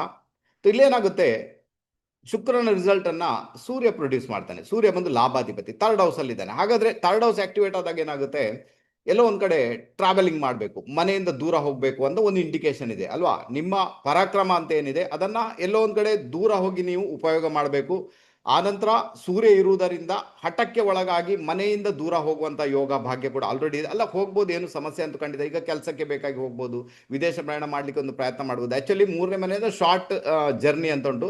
ಬಟ್ ಅಲ್ಲಿ ಧನುರಾಶಿ ಇರೋದರಿಂದ ಅದು ದೀರ್ಘವಾಗಿ ಕೂಡ ಒಂದು ಪ್ರಯಾಣ ಮಾಡುವಂಥ ಯೋಗ ಭಾಗ್ಯ ಕ್ರಿಯೇಟ್ ಅಂತ ಮಾಡ್ತಾನೆ. ಓವರ್ ಆಲ್ ನೋಡ್ಲಿಕ್ಕೆ ಹೋದ್ರೆ 3rd ಹೌಸ್ ಆಕ್ಟಿವೇಟ್ ಆಗಿರೋದರಿಂದ ಈಗ ರಿಸಲ್ಟ್ ಏನು ಬರುತ್ತೆ ನೋಡಿ. ರಿಸಲ್ಟ್ ಏನು ಬರುತ್ತೆ, ಈಗ ಎನ್ಸ್ಕೊಳ್ಳಿ, ನಿಮ್ಮಲ್ಲಿ ಈಗ ಮೊಬೈಲ್ ಇಲ್ಲ, ಲ್ಯಾಪ್ಟಾಪ್ ಇಲ್ಲ, ಅಥವಾ ಡೆಸ್ಕ್ಟಾಪ್ ಬೇಕು ನಿಮಗೆ, ಅಥವಾ ಕಮ್ಯುನಿಕೇಶನ್ ಡಿವೈಸ್ ಯಾವುದಾದ್ರು, ಅದನ್ನು ಖರೀದಿ ಮಾಡುವಂಥ ಯೋಗ ಭಾಗ್ಯ ಆಲ್ರೆಡಿ ಕ್ರಿಯೇಟ್ ಮಾಡಿದ್ದಾನೆ. ಬುಧ ಕೂಡ ಅಲ್ಲೇ ಇರುವುದರಿಂದ ಎಲ್ಲೊಂದು ಕಡೆ ನಿಮ್ಮ ಪೇಪರ್ ವರ್ಕಲ್ಲಿ ತೊಂದರೆ ಇದೆ, ಅಥವಾ ಯಾವುದೋ ಒಂದು ರೂಪದಲ್ಲಿ, ಅದು ಭೂಮಿ ವಿಚಾರದ ಪೇಪರ್ ವರ್ಕ್ ಇರ್ಬೋದು, ಇನ್ನಿತರ ಯಾವುದೇ ಪೇಪರ್ ವರ್ಕ್ ಇರ್ಬೋದು, ಅದರಲ್ಲಿ ತೊಂದರೆ, ಅದನ್ನು ಸರಿಪಡಿಸುವಂಥ ಒಂದು ಯೋಗ ಭಾಗ್ಯ ಆಲ್ರೆಡಿ ನಿಮಗೆ ಕ್ರಿಯೇಟ್ ಆಗಿದೆ. ಒಡ ಹುಟ್ಟಿದವ್ರ ಜೊತೆಗೆ ಮತಭೇದಗಳುಂಟು, ಇಷ್ಟವರೆಗೆ ಅದು ಸರಿ ಆಗ್ತಾ ಇಲ್ಲ, ಅದೆಲ್ಲ ಸರಿಯಾಗುವಂಥ ಯೋಗ ಭಾಗ್ಯ ಕೂಡ ಆಲ್ರೆಡಿ ಇದರಲ್ಲಿ ಕ್ರಿಯೇಟ್ ಆಗಿದೆ. ಆನಂತರ ನಿಮ್ಮಲ್ಲಿ ಯಾವ ಥರದ ಒಂದು ಟ್ಯಾಲೆಂಟ್ ಇದೆ ಅಲ್ವಾ, ಆ ಟ್ಯಾಲೆಂಟನ್ನು ಇಟ್ಟುಕೊಂಡು ಬಿಸ್ನೆಸ್ಸನ್ನು ಆರಂಭ ಮಾಡುವಂಥ ಒಂದು ಯೋಗ ಭಾಗ್ಯ ಕೂಡ ಆಲ್ರೆಡಿ ಕ್ರಿಯೇಟ್ ಆಗಿದೆ. ಖಂಡಿತ ಅದಕ್ಕೆ ಬೇಕಾಗಿ ನೀವು ಪ್ರಯತ್ನ ಮಾಡಿದಾಗ ಒಳ್ಳೆ ರಿಸಲ್ಟನ್ನು ನೀವು ಅನುಭವಿಸ್ತೀರಾ. ಇನ್ನೊಂದೇನಾಗುತ್ತೆ, 3rd ಹೌಸ್ ಆಕ್ಟಿವೇಟ್ ಆಗಿರುವುದರಿಂದ ನಿಮ್ಮ 4ನೇ ಮನೆಗೆ 12ನೇ ಮನೆ. ಹಾಗಾದ್ರೆ ಮನೆ ಬದಲಾವಣೆ ಮಾಡಬೇಕು ನೀವು ಅಲ್ವಾ. ಮನೆ ಬದಲಾವಣೆ ಮಾಡಬೇಕು, ಮನೆ ಚೇಂಜ್ ಮಾಡಬೇಕು ಅಂತ ಯಾರಿಗೆಲ್ಲ ಇಚ್ಛೆ ಇದೆ ಅವರಿಗೆಲ್ಲ ಮನೆ ಚೇಂಜ್ ಮಾಡುವಂಥ ಒಂದು ಯೋಗ ಭಾಗ್ಯ ಕೂಡ ಆಲ್ರೆಡಿ ಬಂದು ನಿಂತಿರುವುದರಿಂದ ಖಂಡಿತ ಮನೆಯ ವಿಚಾರ ಅಂದರೆ ಮನೆ ಚೇಂಜ್ ಮಾಡಬೇಕು, ಬೇರೆ ಮನೆಗೆ ಹೋಗ್ಬೇಕು, ಅವರಿಗೆಲ್ಲ ಒಳ್ಳೆ ಫೇವರಬಲ್ ರಿಸಲ್ಟ್ ಇದೆ. ಅಲ್ಲಿ ಇನ್ನೊಂದು ರಿಸಲ್ಟ್ ಏನಾಗುತ್ತೆ ಅಂದರೆ 4th ಲಾರ್ಡ್ 4ನೇ ಮನೆಯಾಧಿಪತಿ ತನ್ನಿಂದ 3ನೇ ಮನೆಯಲ್ಲಿ ಇದ್ದಾನೆ. ನಿಮ್ಮ ಪರಾಕ್ರಮ ಎಲ್ಲವೂ ಕೂಡ ಮನೆಯನ್ನ ಚೇಂಜ್ ಮಾಡುವುದರಲ್ಲಿ ಖಂಡಿತ ಆಗುತ್ತೆ. ಮನೆ ಚೇಂಜ್ ಮಾಡುವ ಒಂದು ಯೋಗ ಭಾಗ್ಯ ಇದೆ. ಆನಂತರ ಲೋನ್ ಮಾಡಿ ಮನೆ ಕಟ್ಟುವಂಥ ಯೋಗ ಭಾಗ್ಯ ಕೂಡ ಆಲ್ರೆಡಿ ಕ್ರಿಯೇಟ್ ಆಗಿದೆ. ಆದರೆ ಒಂದು ದೂರ ಹೋಗಿ ಕಟ್ತೇನೆ, ಇಲ್ಲಿ ಈಗ ಬೇಡ, ಸದ್ಯಕ್ಕೆ ಬೇಡ ಅಂತ ಒಂದು ಯೋಗ ಭಾಗ್ಯ ಕೂಡ ಆಲ್ರೆಡಿ ಇರುವುದರಿಂದ ಮನೆ ವಿಚಾರದಲ್ಲಿ ಲೋನ್ ಮಾಡಿ ಮನೆ ಕಟ್ಟುವಂಥ ಯೋಗ ಭಾಗ್ಯ ಇರುವುದರಿಂದ ಖಂಡಿತ ನೀವು ಪ್ರೊಸೀಡ್ ಆಗಿ ಅಂತ ಹೇಳ್ತೇನೆ. ತುಲಾರಾಶಿಯವರು ಅದಕ್ಕೆ ಬೇಗ ಪ್ರಯತ್ನ ಮಾಡಿ, ಒಂದು ಒಳ್ಳೆ ರಿಸಲ್ಟನ್ನು, ಒಂದು ಒಳ್ಳೆ ಇಂಪ್ಯಾಕ್ಟನ್ನು ಡೆಫಿನೆಟ್ ಆಗಿ ನೀವು ಪಡ್ಕೊಳ್ತೀರಾ. ಇನ್ನೊಂದು ವಿಚಾರ ಏನಾಗುತ್ತೆ ಅಂದರೆ, ನಿಮಗೆ ನಿಮ್ಮ 3rd ಲಾರ್ಡ್ ಗುರು, 3ನೇ ಮನೆ ಅಧಿಪತಿ ಗುರು ಭಾಗ್ಯದಲ್ಲಿ ಇದ್ದುಕೊಂಡು ಆತ ಏನು ಮಾಡ್ತಾನೆ, 3ನೇ ಮನೆ ನೋಡ್ತಾನೆ. ಚಂದ್ರನಿಂದ ಭಾಗ್ಯದಲ್ಲಿ ಗುರು ಇರುವುದರಿಂದ ಒಂದು ಲೆಕ್ಕಕ್ಕೆ ಗುರುಬಲ ಉಂಟು ಅಂತಾಯ್ತು. ಗುರುವಿನ ಒಂದು ಕೃಪಾಕಟಾಕ್ಷ ನಿಮ್ಮ ಮೇಲೆ ಇರುವುದರಿಂದ, ಮತ್ತೆ 3ನೇ ಮನೆಯಲ್ಲಿ ಬುಧ, ಶುಕ್ರ, ಸೂರ್ಯ, ಕುಜ. ಓಕೆ, ಈಗ ಕುಜ ಯಾರು ನಿಮ್ಮ ಜಾತಕಕ್ಕೆ 7th ಲಾರ್ಡ್. ಹಾಗಾದ್ರೆ ನಾನು ಹೇಳ್ತೀನಿ, ನಮ್ಮ ತುಲಾ ರಾಶಿಯವರಿಗೆ 2026 ಯೋಗ್ಯ ವಯಸ್ಕರಿಗೆ 100% ಮ್ಯಾರೇಜ್ ಯೋಗ. ಓಕೆನಾ, 100% ಮ್ಯಾರೇಜ್ ಯೋಗ ಆಗುವ ಸಾಧ್ಯತೆಗಳು ತೀರಾಜ. ಅದಕ್ಕೆ ಬೇಗ ಪ್ರಯತ್ನ ಮಾಡಿ ಅಂತ ಹೇಳ್ತೇನೆ. ಗೆಲುವು ಖಂಡಿತ ನಿಮ್ಮದಾಗುತ್ತೆ.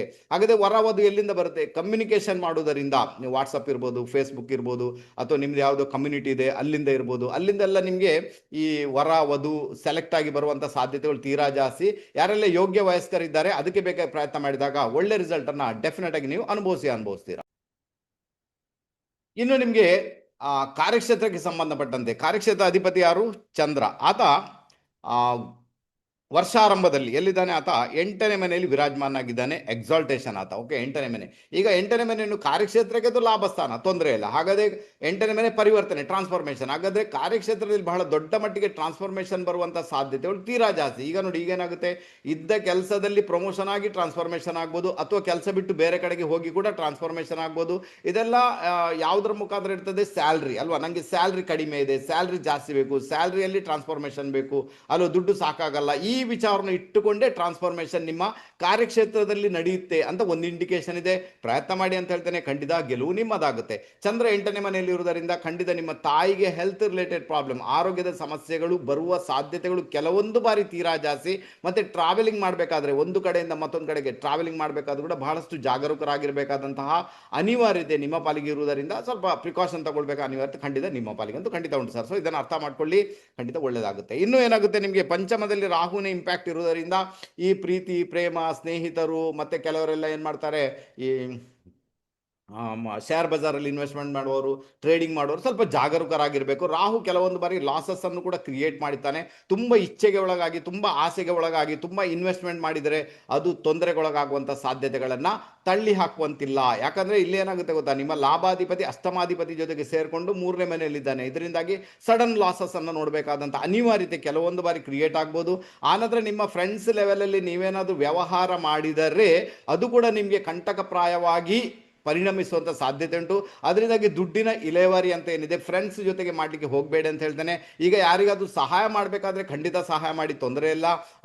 ಒಂದು ಹಂತದಲ್ಲಿ ಪರವಾಗಿಲ್ಲ. ದೊಡ್ಡ ಮಟ್ಟಿಗೆ ಅಮೌಂಟ್ ಕೊಡೋದು, ಬಾಯಿ ಮಾತಿಗೆ ಅಮೌಂಟ್ ಕೊಟ್ಟು ಬಿಡೋದು, ಇಮೋಷನ್ಸ್ಗೆ ಒಳಗಾಗಿ ಅಮೌಂಟ್ ಕೊಟ್ಟು ಬಿಡೋದು, ಇದು ನಿಮಗೆ ಮುಂದೆ ಹೋಗಿ ತುಂಬ ಖತರ್ನಾಕ್ ಆಗಿ ಸಾಬೀತಾಗುವುದರಿಂದ ಆ ಒಂದು ವಿಚಾರದಲ್ಲಿ ಬಹಳ ಗಮನ ಕೊಡಬೇಕಾದ ಅನಿವಾರ್ಯ. ಯಾಕಂದರೆ ನಿಮ್ಗೆ ಏನಾಗುತ್ತೆ ಗೊತ್ತಾ, ಪಂಚಮಾಧಿಪತಿ ಷಷ್ಠಭಾವದಲ್ಲಿದ್ದಾನೆ, ಓಕೆನಾ. ಆನಂತರ ಕೇತು ಜೊತೆಗೆ ಷಡಾಷ್ಟಕದಲ್ಲಿದ್ದಾನೆ. ಇಲ್ಲೇನಾಗುತ್ತೆ, ನೀವು ಹಣ ಕೊಟ್ಟು ಬಿಟ್ರಿ, ನಿಮ್ಮ ಹಣಕಾಸು ಹೊರಟೋಯ್ತು, ಪ್ರಾಬ್ಲಮ್ ಕ್ರಿಯೇಟ್ ಆಯ್ತು. ಅದರಲ್ಲಿ ಇನ್ನೊಂದು ವಿಚಾರ ಏನಾಗುತ್ತೆ ಅಂದ್ರೆ, 2ನೇ ಮನೆ ಅಧಿಪತಿ ತನ್ನಿಂದ 2ನೇ ಮನೆಯಲ್ಲಿದ್ದಾನೆ ಕುಜ, ಓಕೆ. ಸಪ್ತಮಾಧಿಪತಿ ಕೂಡ, ಆನಂತರ ಕುಜ ಧನಾಧಿಪತಿ ಕೂಡ ತನ್ನಿಂದ ಅಥವಾ ಆಲ್ರೆಡಿ ನಿಮಗೆ ದುಡ್ಡಿನ ವಿಚಾರದಲ್ಲಿ ಸಮಸ್ಯೆ ಇದೆ, ಯಾರಿಗೋ ದುಡ್ಡನ್ನು ಕೊಟ್ಟು ಆಲ್ರೆಡಿ ಸಿಕ್ಕಾಕೊಂಡಿರ್ತೀರಾ, ಅದರಲ್ಲಿ ತುಂಬಾನೇ ಎಲ್ಲೊಂದು ಕಡೆ ಕ್ರೈಸಿಸ್ ಅನ್ನು ನೀವು ಅನುಭವಿಸ್ತಾನೆ ಇರ್ತೀರಾ, ತುಂಬಾನೇ ಇರಿಟೇಷನ್ ಅನುಭವಿಸ್ತಾನೆ ಇರ್ತೀರಾ. ಮತ್ತೆ ಇಲ್ಲಿ ಏನಾದರೂ ಇರಿಟೇಷನ್, ಮತ್ತೆ ಸಮಸ್ಯೆಗಳು ಕ್ರಿಯೇಟ್ ಆಗುವಂಥ ಸಾಧ್ಯತೆಗಳಿದೆ. ಅದರ ಬಗ್ಗೆ ತುಂಬಾ ಗಮನ ಕೊಡಬೇಕಾದಂಥ ಅನಿವಾರ್ಯತೆ ನಿಮ್ಮ ಪಾಲಿಗೆ 100% ಇದ್ದೇ ಇದೆ ಸರ್, ಓಕೆನಾ. ಅರ್ಥ ಆಯ್ತು ಅಂತ ಇಟ್ಕೊಳ್ತೇನೆ. ಇನ್ನೊಂದೇನಾಗುತ್ತೆ, ನಿಮ್ಮ ಲಾಭಸ್ಥಾನದಲ್ಲಿ ಕೇತುವಿನ ಇಂಪ್ಯಾಕ್ಟ್ ಇದೆ. ಅದರ ಮುಖಾಂತರ ನಿಮ್ಮ ಅಣ್ಣ ಯಾರಿದ್ದಾರೆ, ನಿಮ್ಮ ಅಕ್ಕ ಯಾರಿದ್ದಾರೆ, ಅವ್ರ ಜೊತೆಗೆ ಒಳ್ಳೆ ರಿಲೇಶನ್ಶಿಪ್ ಅನ್ನು ಮೇಂಟೈನ್ ಮಾಡಿ ಅಂತ ಹೇಳ್ತೇನೆ. ಅವ್ರಿಗೇನಾದ್ರು ತೊಂದರೆ ಇದೆ, ಸಮಸ್ಯೆ ಇದೆ, ಆರೋಗ್ಯದ ಸಮಸ್ಯೆ ಇದೆ, ದಯವಿಟ್ಟು ಹೆಲ್ಪ್ ಮಾಡಿ ಅಂತ ಹೇಳ್ತೇನೆ. ಅಜ್ಜ ಮತ್ತೆ ಅಜ್ಜಿ ಇದ್ರೆ ಅವರಿಗೂ ಕೂಡ ನಿಮ್ಮಿಂದ ಹೆಲ್ಪ್ ಬೇಕಾಗುತ್ತೆ, ಅವರಿಗೆ ಕೂಡ ಹೆಲ್ಪ್ ಮಾಡಿ ಅಂತ ತುಂಬಾ ಚೆನ್ನಾಗಿರುತ್ತೆ. ಆನಂತರ ಇಷ್ಟವರೆಗೆ ನಿಮ್ದು ಗುಪ್ತ ಫ್ರೆಂಡ್ಸ್ ಯಾರಾದ್ರೂ ಇರ್ತಾರೆ, ಗೌಪ್ಯ ರೀತಿಯಲ್ಲಿ ಫ್ರೆಂಡ್ಸ್ ಲೆವೆಲಲ್ಲಿ ನೀವು ಯಾರನ್ನ ಮೇಂಟೈನ್ ಮಾಡ್ತಾ ಇದ್ದೀರಾ, ಅಥವಾ ಪ್ರೀತಿ ಪ್ರೇಮ ಗೌಪ್ಯ ರೀತಿಯಲ್ಲಿ ಇಟ್ಕೊಳ್ಳಿ, ಅದೆಲ್ಲ ಡಿಟ್ಯಾಚ್ಮೆಂಟ್ಗೆ ಒಳಗಾಗಿ ನಿಮ್ಮಿಂದ ಬಿಟ್ಟು ಹೋಗುವಂತ ಸಾಧ್ಯತೆಗಳು ತೀರಾ ಜಾಸ್ತಿ. ಒಂದು ವೇಳೆ ಅಂತ ಸಮಸ್ಯೆ, ಅಂತ ಒಂದು ಸಿಚುವೇಶನ್ ಬಂದ್ರೆ ಅದು ಬಿಟ್ಟು ಹೋಗ್ಲಿ ಅಂತ ಇಟ್ಟುಕೊಳ್ಳಿ, ಯಾವುದೇ ತೊಂದರೆಗಳಿಲ್ಲ, ನಿಮಗೆ ಅದರಲ್ಲಿ ಪ್ರಾಬ್ಲಮ್ ಆಗುವಂತ ಸಾಧ್ಯತೆಗಳಿಲ್ಲ. ಎಲ್ಲ ಒಳ್ಳೆದಕ್ಕೆ ನಿಮ್ಮ ಪಾಲಿಗಂತೂ ಅದು ಕೂಡಿ ಬರುತ್ತೆ, ಸಮಸ್ಯೆ ಅಂತೂ ಖಂಡಿತ ಅಲ್ಲ. ಓಕೆ, ಗೊತ್ತಾಯ್ತು. ಈಗ ಹಾಗಾದ್ರೆ ಒಂದಷ್ಟು ನಮ್ಮ ತುಲಾರಾಶಿಯವರಿಗೆ ಯಾವ ತರದ ಇಂಪ್ಯಾಕ್ಟ್ ಕ್ರಿಯೇಟ್ ಆಯ್ತು ಗೊತ್ತಾಯ್ತು. ಇಲ್ಲಿ ಬಹಳ ದೊಡ್ಡ ಮಟ್ಟಿಗೆ ಪ್ಲಸ್ ಪಾಯಿಂಟ್ ಏನು ಅಂದ್ರೆ, ನಿಮಗೆ ಚಂದ್ರನಿಂದ 6ನೇ ಮನೆಯಲ್ಲಿ ಶನಿ ಹೋಗ್ತಾ ಇರೋದು ದೊಡ್ಡ ಪ್ಲಸ್ ಪಾಯಿಂಟ್ ಆಗುತ್ತೆ. ಯಾಕಂದ್ರೆ 6ನೇ ಮನೆಯಲ್ಲಿ ಬರ್ತಕ್ಕಂಥ ಒಂದಷ್ಟು ತೊಂದರೆಗಳನ್ನ, ಒಂದಷ್ಟು ಸಮಸ್ಯೆಗಳನ್ನ, ಕೆಲಸದಲ್ಲಿ ಬರ್ತಕ್ಕಂಥ ಸಮಸ್ಯೆಗಳನ್ನ, ಶತ್ರು ಕಾಟದಿಂದ ಆತ ಮುಕ್ತಿ ಕೊಡ್ಲಿಕ್ಕೆ ನಿಮಗೆ ಆ ಒಂದು ಉಪಚಯ ಸ್ಥಾನದಲ್ಲಿ ಇದ್ದುಕೊಂಡು ಆತ ನಿಮಗೆ ಹೆಲ್ಪ್ ಅಂತೂ 100% ಮಾಡ್ತಾನೆ. ಆನಂತರ ನಿಮಗೆ ಚಂದ್ರನಿಂದ ಭಾಗ್ಯದಲ್ಲಿ ಗುರು ಹೋಗ್ತಾ ಇರುವುದರಿಂದ ಕೂಡ ಎಲ್ಲೋ ಒಂದು ಕಡೆ ನಿಮಗೆ ಬರ್ತಕ್ಕಂಥ ಸಮಸ್ಯೆಗಳಿಂದ ಮುಕ್ತಿ ಕೊಡ್ಲಿಕ್ಕೆ ಆತ 100% ಸಹಾಯ ಅಂತೂ ಮಾಡಿಯೇ ಮಾಡ್ತಾನೆ. ಹಾಗಾದ್ರೆ ನಿಮಗೆ ಈಗ ಪರಿಹಾರ ಏನ್ ಬೇಕು ಸರ್? ಏನು ಬೇಡ. ಪಂಚಮದಲ್ಲಿರುವಂತಹ ರಾಹು ಸ್ವಲ್ಪ ಮಟ್ಟಿಗೆ ನಿಮಗೆ ಹೊಟ್ಟೆ ರಿಲೇಟೆಡ್ ಸಮಸ್ಯೆಗಳನ್ನ, ತಾಯಿಯ ಕುಟುಂಬದಲ್ಲಿ ಸಮಸ್ಯೆಗಳನ್ನ, ಆನಂತರ ಸ್ನೇಹಿತರ ಮುಖಾಂತರ ಸಮಸ್ಯೆಗಳನ್ನ, ಲೇನಾದೇನದಲ್ಲಿ ಸಮಸ್ಯೆಗಳನ್ನ ಕ್ರಿಯೇಟ್ ಮಾಡುವಂತಹ ಸಾಧ್ಯತೆಗಳು ಇರುವುದರಿಂದ ಸ್ವಲ್ಪ ಕಪ್ಪು ಉದ್ದು, ಅದು ಕೂಡ ಯಾವಾಗ ಸೂರ್ಯ ಅಸ್ತ ಆದ ನಂತರ ಒಂದು ಮುಷ್ಟಿ ಕಪ್ಪು ಉದ್ದನ್ನು ಇಟ್ಕೊಂಡು ಇಡೀ ದೇಹಕ್ಕೆ 7 ಸುತ್ತು ನಿವಾಳಿಸಿ ತೆಗೆದು ಒಂದು ಪೇಪರ್ ಅಲ್ಲಿ ಕಟ್ಟಿ ಅದನ್ನ ಅಥವಾ ಡಸ್ಟ್ ಬಿನ್ಗೆ ಹಾಕಿ ಅಥವಾ ಹೊರಗೆ ಹಾಕಿ ಅಥವಾ ನೀರಲ್ಲಿ ಡ್ರಾಪ್ ಮಾಡಿ ಅದನ್ನ ತುಂಬಾ ಫೇವರಬಲ್ ಆಗುತ್ತೆ. ರಾಹು ಮಹಾರಾಜ ಈ ವರ್ಷ ಅಂದ್ರೆ 2026 ಎಂಡ್ ವರೆಗೆ ಕೂಡ ಕುಂಭರಾಶಿಯಲ್ಲಿ ಇರುವುದರಿಂದ ಎಲ್ಲೋ ಒಂದು ಕಡೆ ಅಲ್ಲಿವರೆಗೆ ಕೂಡ ಪರಿಹಾರಗಳನ್ನು ಮಾಡಿದ್ರೆ ತುಂಬಾ ಚೆನ್ನಾಗಿರುತ್ತೆ. ಏನು ಇಲ್ಲ ಅಂದ್ರೂ ಕೂಡ 3 ತಿಂಗಳು ಮಾಡಿ, ಆನಂತರ ಸ್ವಲ್ಪ ಸಮಯ ಬಿಟ್ಟು ಮತ್ತೆ 3 ತಿಂಗಳು ಅದನ್ನ ಮಾಡ್ಕೊಳ್ಳಿಕ್ಕೆ ಪ್ರಯತ್ನ ಮಾಡಿ. ಒಳ್ಳೆ ರಿಸಲ್ಟ್ ಅನ್ನ, ಒಳ್ಳೆ ಇಂಪ್ಯಾಕ್ಟ್ ಅನ್ನ ಡೆಫಿನೆಟ್ ಆಗಿ ಪಡ್ಕೊಳ್ತೀರಾ. ಓವರ್ ಆಲ್ ಒಳ್ಳೆಯ ಪೀರಿಯಡ್ ಇದೆ, ನಿಮಗೆ ಚಿಂತೆ ಇಲ್ಲ. ಎಲ್ಲೆಲ್ಲ ಪ್ರಿಕಾಷನ್ ಹೇಳಿದ್ದೇನೆ ಅದನ್ನ ಮಾಡ್ಕೊಳ್ಳಿಕ್ಕೆ ಪ್ರಯತ್ನ ಮಾಡಿ, ತೊಂದರೆ ಇಲ್ಲ. ಇನ್ನು ಕೆಲವರಿಗೆಲ್ಲ ಏನಾಗುತ್ತೆ, ಕಾರ್ಯಕ್ಷೇತ್ರದಲ್ಲಿ ಸ್ಟೇಟಸ್ ಕ್ರಿಯೇಟ್ ಆಗ್ಬೇಕಂದ್ರೆ, ನಾನು ಇಷ್ಟವರೆಗೆ ನನ್ನನ್ನು ಯಾರು ಪರಿಗಣಿಸ್ತೇನಿಲ್ಲ ಸ್ಟೇಟಸ್, ಅವ್ರಿಗೆಲ್ಲ ಒಳ್ಳೆ ರಿಸಲ್ಟ್ ಇದೆ ಆಯ್ತಾ. ಒಳ್ಳೆ ಬ್ಯಾಚ್ ಪಡ್ಕೊಳ್ಬೇಕು, ಸರ್ಟಿಫಿಕೇಟ್ ಪಡ್ಕೊಳ್ಬೇಕು, ಮೆಡಲ್ ಪಡ್ಕೊಳ್ಬೇಕು, ಅವ್ರಿಗೆಲ್ಲ ತುಂಬಾ ಫೇವರಬಲ್ ಫೇವರಬಲ್ ಆಗುತ್ತೆ. ಯಾರೆಲ್ಲ ಸ್ಪೋರ್ಟ್ಸ್ ಅಲ್ಲಿ ಹೋಗ್ತಾ ಇದ್ದೀರಾ ಅವರಿಗೂ ತುಂಬಾ ಫೇವರಬಲ್ ಆಗುತ್ತೆ ನಮ್ಮ ತುಲಾ ರಾಶಿಯವರಿಗೆ. ಇದನ್ನ ಗಮನದಲ್ಲಿರಿಸಿಕೊಂಡು ಪ್ರೊಸೀಡ್ ಆಗ್ಲಿಕ್ಕೆ ಪ್ರಯತ್ನ ಮಾಡಿ. ಎಲ್ಲಾ ರೀತಿಯಲ್ಲಿ ಕೂಡ ಒಂದು ಸಕ್ಸಸ್ ಅನ್ನ ಅನುಭವಿಸುವಂತ ಯೋಗ ಭಾಗ್ಯ ಬರುತ್ತೆ. ಎಲ್ಲಿ ಪ್ರಿಕಾಷನ್ ಹೇಳಿದ್ದೇನೆ ಆ ಪ್ರಿಕಾಷನ್ ಅನ್ನ ಅಲ್ಲಿನೇ ಪಡ್ಕೊಳ್ಳಿಕ್ಕೆ ಪ್ರಯತ್ನ ಮಾಡಿ, ಖಂಡಿತ ಒಳ್ಳೇದಾಗುತ್ತೆ. ನೆಕ್ಸ್ಟ್ ಬಂದ್ಬೇಡ ನಮ್ಮ ವೃಶ್ಚಿಕ ರಾಶಿ. ವೃಶ್ಚಿಕ ರಾಶಿಯವರಿಗೆ ರಾಶ್ಯಾಧಿಪತಿ ಅಂದ್ರೆ ವರ್ಷಾರಂಭದಲ್ಲಿ ಗೋಚಾರದಲ್ಲಿ ರಾಶ್ಯಾಧಿಪತಿ ಕುಜ ಸೆಕೆಂಡ್ ಹೌಸ್ ಅಲ್ಲಿ ಕೂತು ಸೆಕೆಂಡ್ ಹೌಸ್ ಅನ್ನು ಇನ್ಫ್ಲುಯೆನ್ಸ್ ಮಾಡ್ತಾ ಇದ್ದಾನೆ, ಪ್ರಭಾವಕ್ಕೆ ಒಳಪಡಿಸಿದ್ದಾನೆ. ಇಲ್ಲೇನಾಗುತ್ತೆ, ಕುಜ ಬಂದು ಸೂರ್ಯನ ಜೊತೆ ಸೇರ್ಕೊಂಡು ಅಸ್ತನಾಗ್ಬಿಟ್ಟಿದ್ದಾನೆ. ಅದರ ಅರ್ಥ ಏನಂದ್ರೆ ಕುಜನ ರಿಸಲ್ಟ್ ಅನ್ನು ಇಲ್ಲಿ ಸೂರ್ಯ ಕೊಡ್ತಾನೆ. ಹಾಗಾದ್ರೆ ಎರಡನೇ ಮನೆಯಲ್ಲಿ ಸೆಕೆಂಡ್ ಹೌಸ್ ಅಲ್ಲಿ ಕುಜ ಇರುವುದು, ಸೂರ್ಯ ಇರುವುದು ಆಕ್ಚುಲಿ ದುಡ್ಡಿನ ವಿಚಾರದಲ್ಲಿ ಒಳ್ಳೆ ಲಕ್ಷಣ ಅಲ್ಲ. ದುಡ್ಡು ವಿಪರೀತ ಖರ್ಚಾಗುತ್ತೆ. ದುಡ್ಡಿನ ವಿಚಾರದಲ್ಲಿ ಸ್ವಲ್ಪ ತೊಂದರೆಗಳನ್ನ ಅನುಭವಿಸಬೇಕಾದಂತಹ ಅನಿವಾರ್ಯತೆ ನಿಮ್ಮ ಪಾಲಿಗಂತೂ 100% ಇದೆ. ಓಕೆನಾ? ಹಾಗಾದ್ರೆ ವೃಶ್ಚಿಕ ರಾಶಿಯವರು ಬಹಳ ದುಡ್ಡಿನ ವಿಚಾರದಲ್ಲಿ 2026ರಲ್ಲಿ ಬಹಳ ಜಾಗರೂಕರಾಗಿರ್ಬೇಕಾದಂತಹ ಅನಿವಾರ್ಯತೆ ನಿಮ್ಮ ಪಾಲಿಗಂಟು. ಅದರಲ್ಲಿ ಕೂಡ ಯಾರಿಗೆಲ್ಲ EMI ಕಟ್ಲಿಕ್ಕೆ ಇದೆ ಅಥವಾ ಕೈ ಸಾಲ ಇದೆ ಅವರಿಗೆಲ್ಲ ಸ್ವಲ್ಪ ತೊಂದರೆಗಳಾಗುವಂತ ಸಾಧ್ಯತೆಗಳುಂಟು. ಆದ್ರೂ ಕೂಡ ಸ್ವಲ್ಪ ಪ್ಲಸ್ ಪಾಯಿಂಟ್ ಏನಂದ್ರೆ ಗುರು 8ನೇ ಮನೆಯಲ್ಲಿ ಇದ್ದಾನೆ. ಆಕ್ಚುಲಿ 8ನೇ ಮನೆ ಗುರು ಒಳ್ಳೆ ಲಕ್ಷಣ ಅಲ್ಲ, ಬಟ್ ಆತನ ಕೃಪಾ ಕಟಾಕ್ಷ 2ನೇ ಮನೆಗಿದೆ. ಅದರಿಂದಾಗಿ ಅಲ್ಲಿ ಏನೋ ಒಂದು ದೊಡ್ಡ ಸಮಸ್ಯೆ ಬರಬೇಕಂದ್ರೆ ಸ್ವಲ್ಪ ಸಪೋರ್ಟಿವ್ ಲೆವೆಲ್ ಅಲ್ಲಿ ನಿಮ್ಗೆ ಯಾರಾದ್ರೂ ಸಹಾಯ ಮಾಡುವಂತ ಸಾಧ್ಯತೆಗಳು ಇರುವುದರಿಂದ ಅದರಲ್ಲಿ ಪ್ರೊಸೀಡ್ ಆಗುವ ತೊಂದರೆ ಇಲ್ಲ. ಓಕೆನಾ? ನೋಡಿ, ಹೆದರುವಂತ ಅವಶ್ಯಕತೆ ಇಲ್ಲ. ನಾನು ಇನ್ನೊಂದು ಮಾತು ಹೇಳ್ತೇನೆ, ಏನು ಗೊತ್ತಾ? ಧನಾಧಿಪತಿ ಗುರು ಏನ್ ಮಾಡ್ತಾನೆ, 8ನೇ ಮನೆ ಒಂದು ಈಸಿ ಅರ್ನಿಂಗ್ ಅಂದ್ರೆ ಈಸಿ ಮನಿ ಅಂತ. ಈಸಿ ಮನಿ ಅಂದ್ರೆ ಅನ್ಅರ್ನ್ಡ್ ಮನಿ ಅಂತ ಅದಕ್ಕೊಂದು ಇಂಪ್ಯಾಕ್ಟ್ ಇದೆ. ಅನ್ಅರ್ನ್ಡ್ ಮನಿ ಅಂದ್ರೆ ನೀವು ಕಷ್ಟಪಟ್ಟು ದುಡಿಯುವುದಲ್ಲ. ಈಗ ಹಿರಿಯರಿಂದ ಬರ್ತಕ್ಕಂಥ ಆಸ್ತಿ ಉಂಟು, ಅದರಿಂದ ಕೂಡ ನಿಮಗೆ ದುಡ್ಡು ಮಾಡ್ಬೋದು. ಅಥವಾ ನಿಮಗೆ ಹಿರಿಯರಿಂದ ಜ್ಯುವೆಲ್ರಿ ಬರಬೇಕು, ದುಡ್ಡು ಅದು ಬರ್ಬೋದು. ಅಥವಾ ಇನ್ಶೂರೆನ್ಸ್ ಹಣ ಏನೋ ಉಂಟು, ಎಲ್ಲೋ ಒಂದು ಕಡೆ ಸಿಗಾಕೊಂಡಿದೆ, ಬರ್ತಾ ಇಲ್ಲ, ಅದು ಬರ್ಬೋದು. ಅಥವಾ ನಿಮಗೆ ಕೆಲವೊಂದು ಬಾರಿ ಏನಾಗುತ್ತೆ, ಯಾರಿಗಾದ್ರು ದುಡ್ಡು ಕೊಟ್ಟಿರ್ತೀರಾ, ಅದು ದೊಡ್ಡ ಅಮೌಂಟು, ಅದು ಕೂಡ ನಿಮ್ಮ ಕೈ ಸೇರಿ ದುಡ್ಡಿನ ವಿಚಾರದಲ್ಲಿ ಇದ್ದಂಥ ಸಮಸ್ಯೆ ಸಾಲ್ವ್ ಆಗುವಂಥ ಸಾಧ್ಯತೆಗಳಿದೆ. ಕಷ್ಟಪಟ್ಟು ಬರುವಂಥ ದುಡ್ಡಲ್ಲ, ಅನ್ಅರ್ನ್ಡ್ ಮನಿ ಅಂದ್ರೆ ಈಸಿಯಾಗಿ ಬರುವಂತಹ ಮನಿ ಯಾವುದೇ ಒಂದು ರೂಪದಲ್ಲಿ ಅದು ನಿಮ್ಮ ಕೈ ಸೇರುವಂಥ ಸಾಧ್ಯತೆಗಳು ತೀರಾ ಜಾಸ್ತಿ ಇರುವುದರಿಂದ ಖಂಡಿತ ಅದಕ್ಕೆ ಬೇಕಾಗಿ ಪ್ರಯತ್ನ ಮಾಡ್ಬೋದು ಅಲ್ವಾ. ಯಾರಿಗೂ ದುಡ್ಡು ಕೊಟ್ಟಿದ್ದಾರೆ, ನಾನು ಹೇಳ್ತೀನಿ ಅವ್ರಿಗೆ ಟ್ಯಾಪ್ ಮಾಡಿ ಅಂತ. ಓಕೆ, ಟ್ಯಾಪ್ ಮಾಡಿ, ನಾನು ದುಡ್ಡು ಬೇಕು. ಯಾಕಂದ್ರೆ ನಿಮ್ಮ 6ನೇ ಮನೆ ಅನ್ನೋದು ಕ್ಲಿಯರ್ ಇದೆ. ಅದರಿಂದಾಗಿ ಯಾರಿಗೆ ದುಡ್ಡು ಕೊಟ್ಟಿದ್ದಾರೆ ಅಲ್ಲಿಂದ ವಾಪಸ್ ಬರುವಂತ ಸಾಧ್ಯತೆಗಳು ತೀರಾ ಜಾಸ್ತಿ. ಇನ್ನೊಂದು ವಿಚಾರ ಏನಂದ್ರೆ, ಪ್ರಾಪರ್ಟಿ ಮಾರಿ ಕೂಡ ದುಡ್ಡು ನೀವು ಪಡ್ಕೊಳ್ಳುವಂತ ಸಾಧ್ಯತೆಗಳಿದೆ, ಅದು ಒಂದು ಇಂಪ್ಯಾಕ್ಟ್ ಇದೆ. ಅದಕ್ಕೆ ಬೇಕಾಗಿ ಕೂಡ ನೀವು ಪ್ರಯತ್ನ ಮಾಡಿದಾಗ ಅದು ಕೂಡ ಒಳ್ಳೆ ರಿಸಲ್ಟ್ ಅನ್ನು ಕೊಡುವಂತಹ ಸಾಧ್ಯತೆಗಳು ತೀರಾ ಜಾಸ್ತಿ ಇದೆ ಸರ್. ಪರವಾಗಿಲ್ಲ. ಓವರ್ ಆಲ್ ನೋಡ್ಲಿಕ್ಕೆ ಹೋದ್ರೆ ಸ್ವಲ್ಪ ದುಡ್ಡಿನ ವಿಚಾರದಲ್ಲಿ ಬಹಳ ಇನ್ಫ್ಲುಯೆನ್ಸ್ ಕ್ರಿಯೇಟ್ ಆಗುತ್ತೆ. ಮತ್ತೆ ದುಡ್ಡು ಹೇಗೆ ಬರುತ್ತೆ ಅದನ್ನು ಹೇಳಿದ್ದೇನೆ, ಅದು ಖಂಡಿತ ಬರ್ಬೋದು ನಿಮಗೆ. ಇನ್ನು ಪ್ರೊಡಕ್ಟಿವ್ ಸಿಸ್ಟಮ್, ಈಗ ಫಾರ್ ಎಕ್ಸಾಂಪಲ್ ಹೇಳ್ಬೇಕಾದ್ರೆ ಪ್ರೊಡಕ್ಟಿವ್ ಯಾವುದೇ ಪ್ರಾಡಕ್ಟ್ ನೀವು ಮಾಡಿ ಮಾರ್ತಾ ಇದ್ದೀರಾ, ಇವನ್ ಮನೆಯಲ್ಲಿ ಹಪ್ಪಳ ಸಂಡಿಗೆ ಮಾಡಿ ಮಾರ್ತಾ ಇದ್ದೀರಾ ಅಂದಾಗ ಕೂಡ ನಿಮಗೆ ದುಡ್ಡು 100% ಬರುತ್ತೆ. ಅಥವಾ ಯಾವುದೇ ರೀತಿಯಲ್ಲಿ ಕೂಡ ನೀವು ಎಲ್ಲೋ ಕನ್ಸ್ಟ್ರಕ್ಷನ್ ಫೀಲ್ಡ್ ಅಲ್ಲಿ ಇದ್ದೀರಾ ಅಥವಾ ಇನ್ಯಾವುದೋ ಪ್ರಾಡಕ್ಟ್ ಮಾಡಿ ಮಾರ್ತಾ ಇದ್ದೀರಾ ಅಂದಾಗ ಕೂಡ ನಿಮಗೆ ಅದು ಸಪೋರ್ಟಿವ್ ಲೆವೆಲ್ ಅಲ್ಲಿ ಕೆಲಸ ಮಾಡುವಂತ ಸಾಧ್ಯತೆಗಳು ತೀರಾ ಜಾಸ್ತಿ. ಇನ್ನೊಂದೇನಂದ್ರೆ 2ನೇ ಮನೆ 8ನೇ ಮನೆ ನಿಮ್ಮ ಇನ್ಲಾಸ್ ಅಂದ್ರೆ ನಿಮ್ಮ ಅತ್ತೆ ಮನೆಯವರಿಂದ ಸಹಾಯ ಪಡ್ಕೊಳ್ಳಿ. ಅಲ್ಲಿ ಯಾರಾದರೂ ಆಧ್ಯಾತ್ಮದಲ್ಲಿ ಹೋದಂಥ ವ್ಯಕ್ತಿ, ತುಂಬಾನೇ ತಿಳುವಳಿಕೆ ಉಳ್ಳಂತಹ ವ್ಯಕ್ತಿ ಇದ್ರೆ ಅವ್ರು ನಿಮಗೆ ಸಹಾಯ ಮಾಡುವಂತಹ ಸಾಧ್ಯತೆಗಳು ತೀರಾ ಜಾಸ್ತಿ. ವೃಶ್ಚಿಕ ರಾಶಿಯವರು ಅದಕ್ಕೆ ಬೇಕಾದ ಪ್ರಯತ್ನ ಮಾಡಿ, ಗೆಲುವು ಖಂಡಿತ ನಿಮ್ಮದಾಗುತ್ತೆ. ಓಕೆ, ಕ್ಲಿಯರ್ ಆಯ್ತು ಅಂತ ಇಟ್ಕೊಳ್ತೇನೆ. ನೆಕ್ಸ್ಟ್ ಬಂದ್ಬೇಡ ನಿಮ್ಮ 4th ಹೌಸ್ ಅಲ್ಲಿ ರಾಹು ಮಹಾರಾಜ ಇದ್ದಾನೆ. ಇದರಿಂದಾಗಿ ಈ ಭೂಮಿ ವಿಚಾರ, ಮನೆಯ ವಿಚಾರದಲ್ಲಿ ಈಗಿನ ಮಟ್ಟಕ್ಕೆ ಹೋಗಬೇಡಿ ಅಂತ ಹೇಳ್ತೇನೆ. ರಾಹು ಮಹಾರಾಜ ಏನು ಈ ವರ್ಷ ಎಂಡ್ ಆದ ನಂತರ ಆತ ತನ್ನಿಂದ 12ನೇ ಮನೆ ಅಂದ್ರೆ ಆತ ಎಲ್ಲಿ ಹೋಗ್ತಾನೆ, ಆತ 3ನೇ ಮನೆಗೆ ಹೋಗ್ತಾನೆ. ಆವಾಗ ಚಂದ್ರನಿಂದ 3ನೇ ಮೇಲೆ ರಾಹು ಬಂದ್ಬಿಟ್ಟ, ಅದು ಸಪೋರ್ಟಿವ್ ಲೆವೆಲ್ ಅಲ್ಲಿ ಕೆಲಸ ಮಾಡುತ್ತೆ, ತುಂಬಾ ಫೇವರಬಲ್. ಯಾವುದೇ ಕಾರಣಕ್ಕೂ ಈ ಒಂದು 2026ರಲ್ಲಿ ವೃಶ್ಚಿಕ ರಾಶಿಯವರು ಭೂಮಿ ವಿಚಾರ, ಮನೆ ವಿಚಾರದಲ್ಲಿ ಹೋಗಬೇಡಿ. ಸ್ವಲ್ಪ ಮೋಸ ನೋಡ್ಲಿಕ್ಕೆ ಇರ್ತದೆ, ನಿಮಗೆ ಸಮಸ್ಯೆಗಳು ಕ್ರಿಯೇಟ್ ಆಗ್ಬೋದು. ಆದ್ರೂ ಕೂಡ ನಿಮ್ಮ ಪರ್ಸನಲ್ ಜಾತಕವನ್ನ ಯಾರ್ಯಾದ್ರೂ ಒಳ್ಳೆ ಜ್ಯೋತಿಷಿಗಳಿಗೆ ತೋರಿಸಿ ಅವರಿಂದ ಒಳ್ಳೆಯ ಒಂದು ಇಂಪ್ಯಾಕ್ಟ್ ಅನ್ನ ಪಡ್ಕೊಂಡು, ಅಂದ್ರೆ ಅವ್ರು ಏನು ಹೇಳ್ತಾರೆ ಅದನ್ನ ಫಾಲೋ ಮಾಡಿ ನೀವು ಹೋಗ್ಬೋದು. ಅಲ್ಲಿ ಏನಾದ್ರು ಯೋಗ ಭಾಗ್ಯ ಕ್ರಿಯೇಟ್ ಆಗಿದೆ, ಖಂಡಿತ ಪ್ರೊಸೀಡ್ ಆಗಿ, ತೊಂದರೆ ಇಲ್ಲ. ಅನ್ಯಥಾ ಗೋಚಾರದ ಗ್ರಹಗಳ ಪ್ರಕಾರ 4ನೇ ಮನೆಯಲ್ಲಿ ರಾಹುವಿನ ಒಂದು ಕನೆಕ್ಟಿವಿಟಿ ಇರುವುದರಿಂದ ಮೋಸಗಳನ್ನು ನೋಡಬೇಕಾದಂತಹ ಅನಿವಾರ್ಯತೆ ನಿಮ್ಮ ಪಾಲಿಗೆ 100% ಬರ್ಬೋದು. Be careful. ಆನಂತರ ಚಂದ್ರನಿಂದ ಪಂಚಮದಲ್ಲಿ ಶನಿ ಹೋಗ್ತಾ ಇದ್ದಾನೆ, ಒಳ್ಳೆ ಲಕ್ಷಣ ಅಲ್ಲ. ಮಾನಸಿಕ ರೀತಿಯಲ್ಲಿ ಬಹಳಷ್ಟು ಗೊಂದಲಗಳು, ಚಿಂತೆಗಳು ಉಂಟಾಗ್ತವೆ. ಫ್ರೆಂಡ್ಸ್ ಲೆವೆಲ್ ತೊಂದರೆ ಆಗ್ಬೋದು, ಅಥವಾ ಮಕ್ಕಳ ವಿಚಾರದಲ್ಲಿ ಸ್ವಲ್ಪ ಮಟ್ಟಿಗೆ ನಿಮಗೆ ಚಿಂತೆಗಳು ಕಾಡುವಂಥ ಸಾಧ್ಯತೆಗಳು ತೀರಾ ಜಾಸ್ತಿ. ಅದರ ಬಗ್ಗೆ ಗಮನ ಕೊಡಬೇಕಾದಂಥ ಅನಿವಾರ್ಯತೆ ಉಂಟು. ನಾನು ಹೇಳ್ತೀನಿ, ನಿಮ್ಗೆ ಈ ಸಮಸ್ಯೆ ಉಂಟು ಅಂತಾದಾಗ ಹನುಮಂತನ ಟೆಂಪಲ್ಗೆ ಹೋಗಿ, ಅದು ಕೂಡ ಶನಿವಾರ ದಿವಸ ಹೋಗಿ ಅಲ್ಲಿ ಎಳ್ಳೆಣ್ಣೆಯನ್ನು ಅರ್ಪಣೆ ಮಾಡಿ ಬನ್ನಿ ಅಂತ ಹೇಳ್ತೇನೆ. ಇದರ ಮುಖಾಂತರ ಒಳ್ಳೆ ರಿಸಲ್ಟ್ ಅನ್ನ ಡೆಫಿನೆಟ್ ಆಗಿ ನೀವು ಅನುಭವಿಸ್ತೀರಾ, ಚಿಂತೆ ಮಾಡುವಂತ ಅಗತ್ಯ ಇಲ್ಲ. ಓಕೆನಾ? ಇನ್ನು ನೆಕ್ಸ್ಟ್ ಬಂದ್ಬೇಡ ನಮ್ಮ ಒಂದು ನೋಡಿ ಇಲ್ಲಿ ಕೂಡ ನೀವು ಸ್ನೇಹಿತರ ಜೊತೆಗೆ ವ್ಯವಹಾರಗಳು ತುಂಬ ಬೇಕಾಗಿಲ್ಲ ಅಂತ ಹೇಳ್ತೇನೆ. ಪ್ರೀತಿ ಪ್ರೇಮ ಎಲ್ಲ ಡಿಸ್ಕನೆಕ್ಟ್ ಆಗುತ್ತೆ, ತೊಂದರೆ ಕೇಟಾಗುತ್ತೆ, ಪೇಷನ್ಸ್ ಇಟ್ಟುಕೊಳ್ಳದೆ ಜಗಳಗಳಾಗಿ ನಿಮ್ಮ ಪ್ರೀತಿ ಪ್ರೇಮ ಎಲ್ಲೋ ಒಂದು ಕಡೆ ಸಮಸ್ಯೆಗೊಳಗಾಗಿ ನಿಮ್ಮಿಂದ ದೂರ ಹೊರಟೋಗುವಂಥ ಸಾಧ್ಯತೆಗಳಿದೆ. ಯಾಕಂದರೆ ಪಂಚಮಾಧಿಪತಿ ಅಷ್ಟಮದಲ್ಲಿ ಇದ್ದುಕೊಂಡು ಆತ ಎಲ್ಲೋ ಒಂದು ಕಡೆ ಡಿಟ್ಯಾಚ್ಮೆಂಟಿಗೆ ಒಳಗಾಗಿರೋದರಿಂದ ಪ್ರೀತಿ ಪ್ರೇಮ ಫೇಲ್ಯೂರ್ ಆಗುವಂಥ ಸಾಧ್ಯತೆ, ಅದರಲ್ಲೆಲ್ಲ ತುಂಬ ಡಿಸಿಷನ್ ಈಗ ಸದ್ಯದ ಮಟ್ಟಿಗೆ ತಗೊಳ್ಳಿಕ್ಕೆ ಹೋಗಬೇಡಿ. ಈಗ ಏನಾಗುತ್ತೆ ನಿಮಗೆ ನೆಕ್ಸ್ಟ್, ಈಗ ಈ ಒಂದು ಮೇ ಕಳೆದ ನಂತರ ಏನಾಗುತ್ತೆ, ಚಂದ್ರನಿಂದ ಗುರು ನಿಮಗೆ ಭಾಗ್ಯದಲ್ಲಿ ಬರ್ತಾನೆ. ಆ ಮೂಮೆಂಟಲ್ಲಿ ನಿಮ್ಮ ಪ್ರೀತಿ ಪ್ರೇಮ ಪಾಸ್ ಆಗುವಂಥ ಸಾಧ್ಯತೆ ತೀರಾ ಜಾಸ್ತಿ. ಅದಕ್ಕೋಸ್ಕರ ಪ್ರೀತಿ ಪ್ರೇಮದ ವಿಚಾರ ಪ್ರೊಸೀಡ್ ಆಗಬೇಕು, ಮಾತಾಡಬೇಕು, ಮದುವೆ ವಿಚಾರ ಮಾತಾಡಬೇಕು. ನಾನು ಹೇಳ್ತೀನಿ ಮೇ ಕಳೆದ ನಂತರ ಪ್ರೊಸೀಡ್ ಆಗಿ ಒಳ್ಳೆ ರಿಸಲ್ಟನ್ನು ಅನುಭವಿಸ್ತೀರಾ. ಓವರಾಲ್ ನೋಡ್ಲಿಕ್ಕೆ ಹೋದ್ರೆ ಈಗ ಚಂದ್ರನಿಂದ ನಿಮಗೆ ಗುರುಬಲ ಕೂಡ ಇಲ್ಲ, ಚಂದ್ರನಿಂದ ನಿಮಗೆ ಶನಿ ಬಲ ಕೂಡ ಇಲ್ಲ, ಚಂದ್ರನಿಂದ ನಿಮಗೆ ರಾಹುವಿನ ಬಲ ಕೂಡ ಇಲ್ಲ. ಅದರಿಂದಾಗಿ ಬಹಳ ಜಾಗರೂಕರಾಗಿರ್ಬೇಕು, ಅನಿವಾರ್ಯತೆ ಉಂಟು. ಬಟ್ ತುಂಬಾ ಪ್ಲಸ್ ಪಾಯಿಂಟ್ ಆಗುವಂಥದ್ದು ಮೇ ನಂತರ ಬರುವಂತಹ ಗುರುಬಲ ಏನಿದೆ, ನಮ್ಮ ವೃಶ್ಚಿಕ ರಾಶಿಯವರ ಒಂದಷ್ಟು ಸಮಸ್ಯೆಗಳನ್ನ, ಒಂದಷ್ಟು ತೊಂದರೆಗಳನ್ನ, ಒಂದಷ್ಟು ಅವರಿಗೆ ಮಾನಸಿಕ ಹಿಂಸೆ ಏನಾಗ್ತಾ ಉಂಟು ಅದರಿಂದ ನಿವಾರಣೆ ಮಾಡಿ ಅದು ಸಹಾಯ ಅಂತೂ 100% ಮಾಡುತ್ತೆ. ಚಿಂತೆ ಮಾಡುವಂತಾಗುತ್ತೆ ಇಲ್ಲ, ಅಲ್ಲಿವರೆಗೆ ವೆಯ್ಟ್ ಮಾಡಿ ಅಂತ ಹೇಳ್ತೇನೆ. ಖಂಡಿತ ಗೆಲುವು ನಿಮ್ಮದಾಗುತ್ತೆ. ಓಕೆ, ಓವರ್ ಆಲ್ ಈಗ ಒಂದು ಎಮರ್ಜೆನ್ಸಿಯಲ್ಲಿ ಇನ್ಯಾರು ಸಹಾಯ ಮಾಡ್ತಾರೆ? ಒಂದು ಹೇಳಿದೆ ನಿಮ್ಮ ಇನ್ಲಾಸ್, ಓಕೆ, ಅಂದ್ರೆ ನಿಮ್ಮ ಅತ್ತೆ ಮನೆಯಲ್ಲಿ ಯಾರು ಇರ್ತಾರೋ ಅವ್ರು ಸಹಾಯ ಮಾಡ್ತಾರೆ ಅಂತ ಹೇಳಿದ್ರೆ ಅದನ್ನು ಗೊತ್ತಾಯ್ತು ನಿಮಗೆ. ನೆಕ್ಸ್ಟ್ ಯಾರು ಸಹಾಯ ಮಾಡ್ತಾರೆ ಸರ್? ನಿಮ್ಮ ಭಾಗ್ಯಾಧಿಪತಿ ಸಪ್ತಮದಲ್ಲಿ ಉಚ್ಚನಾಗಿಬಿಟ್ಟಿದ್ದಾನೆ ಸರ್, ಭಾಗ್ಯಾಧಿಪತಿ. ಓಕೆನಾ, ಭಾಗ್ಯಾಧಿಪತಿ ಸಪ್ತಮದಲ್ಲಿ ಉಚ್ಚನಾಗಿಬಿಡ. ಹಾಗಾದ್ರೆ ನಿಮ್ಮ ಪಾರ್ಟ್ನರ್ ಯಾರಿದ್ದಾರೆ ಅವರು ನಿಮಗೆ ಹೆಲ್ಪ್ ಮಾಡುವಂತ ಸಾಧ್ಯತೆ ಉಂಟು. ನಿಮ್ಮ ಪಾರ್ಟ್ನರ್ ಜೊತೆಗೆ ಇಮೋಷನಲ್ ಆಗಿ ಕನೆಕ್ಟ್ ಆಗಿ ಅಂತ ಹೇಳ್ತಾನೆ. ಯಾವುದೇ ಒಂದು ರೂಪದಲ್ಲಿ ನಿಮ್ಮ ಸಮಸ್ಯೆಗಳನ್ನ ಹೇಳಿಕೊಳ್ಳಿ, ಇಮೋಷನಲ್ ಆಗಿ ಕನೆಕ್ಟ್ ಆಗಿ ಅವ್ರ ಜೊತೆಗೆ, ಅವ್ರಿಗೆ ಸಪೋರ್ಟಿವ್ ಲೆವೆಲ್ ಇರಲಿಕ್ಕೆ ಪ್ರಯತ್ನ ಮಾಡಿ. ನಾನು ಹೇಳ್ತೇನೆ ಬಂದಂತ ಸಮಸ್ಯೆ ಇಲ್ಲಿಂದ 100% ದೂರ ಆಗ್ಲಿಕ್ಕೆ ದೂರ ಆಗ್ಲಿಕ್ಕೆ ಅದು ಶುರು ಆಗುತ್ತೆ. ಚಿಂತೆ ಮಾಡುವಂತ ಅಗತ್ಯ ಇಲ್ಲ. ನಿಮ್ಮ ಪಾರ್ಟ್ನರ್ ಅಲ್ವಾ, ಮದುವೆ ಆಗಿದ್ದವರು ನಿಮ್ಮ ಪಾರ್ಟ್ನರ್ ಅನ್ನ ತುಂಬಾ ಚೆನ್ನಾಗಿ ಇಟ್ಕೊಳ್ಳಿ. ಆನಂತರ ಅವ್ರನ್ನ ಇಮೋಷನಲ್ ಆಗಿ ಕನೆಕ್ಟ್ ಆಗಿ ಅಂತ ಹೇಳ್ತಾರೆ, ಅವ್ರ ಜೊತೆ ಇಮೋಷನಲ್ ಆಗಿ ಕನೆಕ್ಟ್ ಆಗಿ ಯಾವುದೋ ಒಂದು ರೂಪದಲ್ಲಿ, ಯಾಕೋ ನನಗೆ ಇಂಥ ಸಮಸ್ಯೆ ಉಂಟು, ನೀವು ನನಗೆ ಸಹಾಯ ಮಾಡಿ, ಯಾವುದೋ ಒಂದು ರೂಪದಲ್ಲಿ. ಯಾಕಂದ್ರೆ ವೃಶ್ಚಿಕ ಲಗ್ನಕ್ಕೆ ಏನಾಗುತ್ತೆ, ವೃಶ್ಚಿಕ ರಾಶಿಗೆ ಏನಾಗುತ್ತೆ, ಆ ಮದುವೆ ಜನ ಮಿಸ್ಅಂಡರ್ಸ್ಟ್ಯಾಂಡಿಂಗ್ ಇರುತ್ತೆ. ಬಟ್ ಈಗ ಈ ಗೋಚಾರದಲ್ಲಿ ಅದು ಕೂಡ ವರ್ಷಾರಂಭದಲ್ಲಿ ಭಾಗ್ಯಾಧಿಪತಿ ಸಪ್ತಮದಲ್ಲಿ ಉಚ್ಚನಾಗಿರುವುದರಿಂದ ಸಹಾಯ ಮಾಡೋದು ಯಾರು?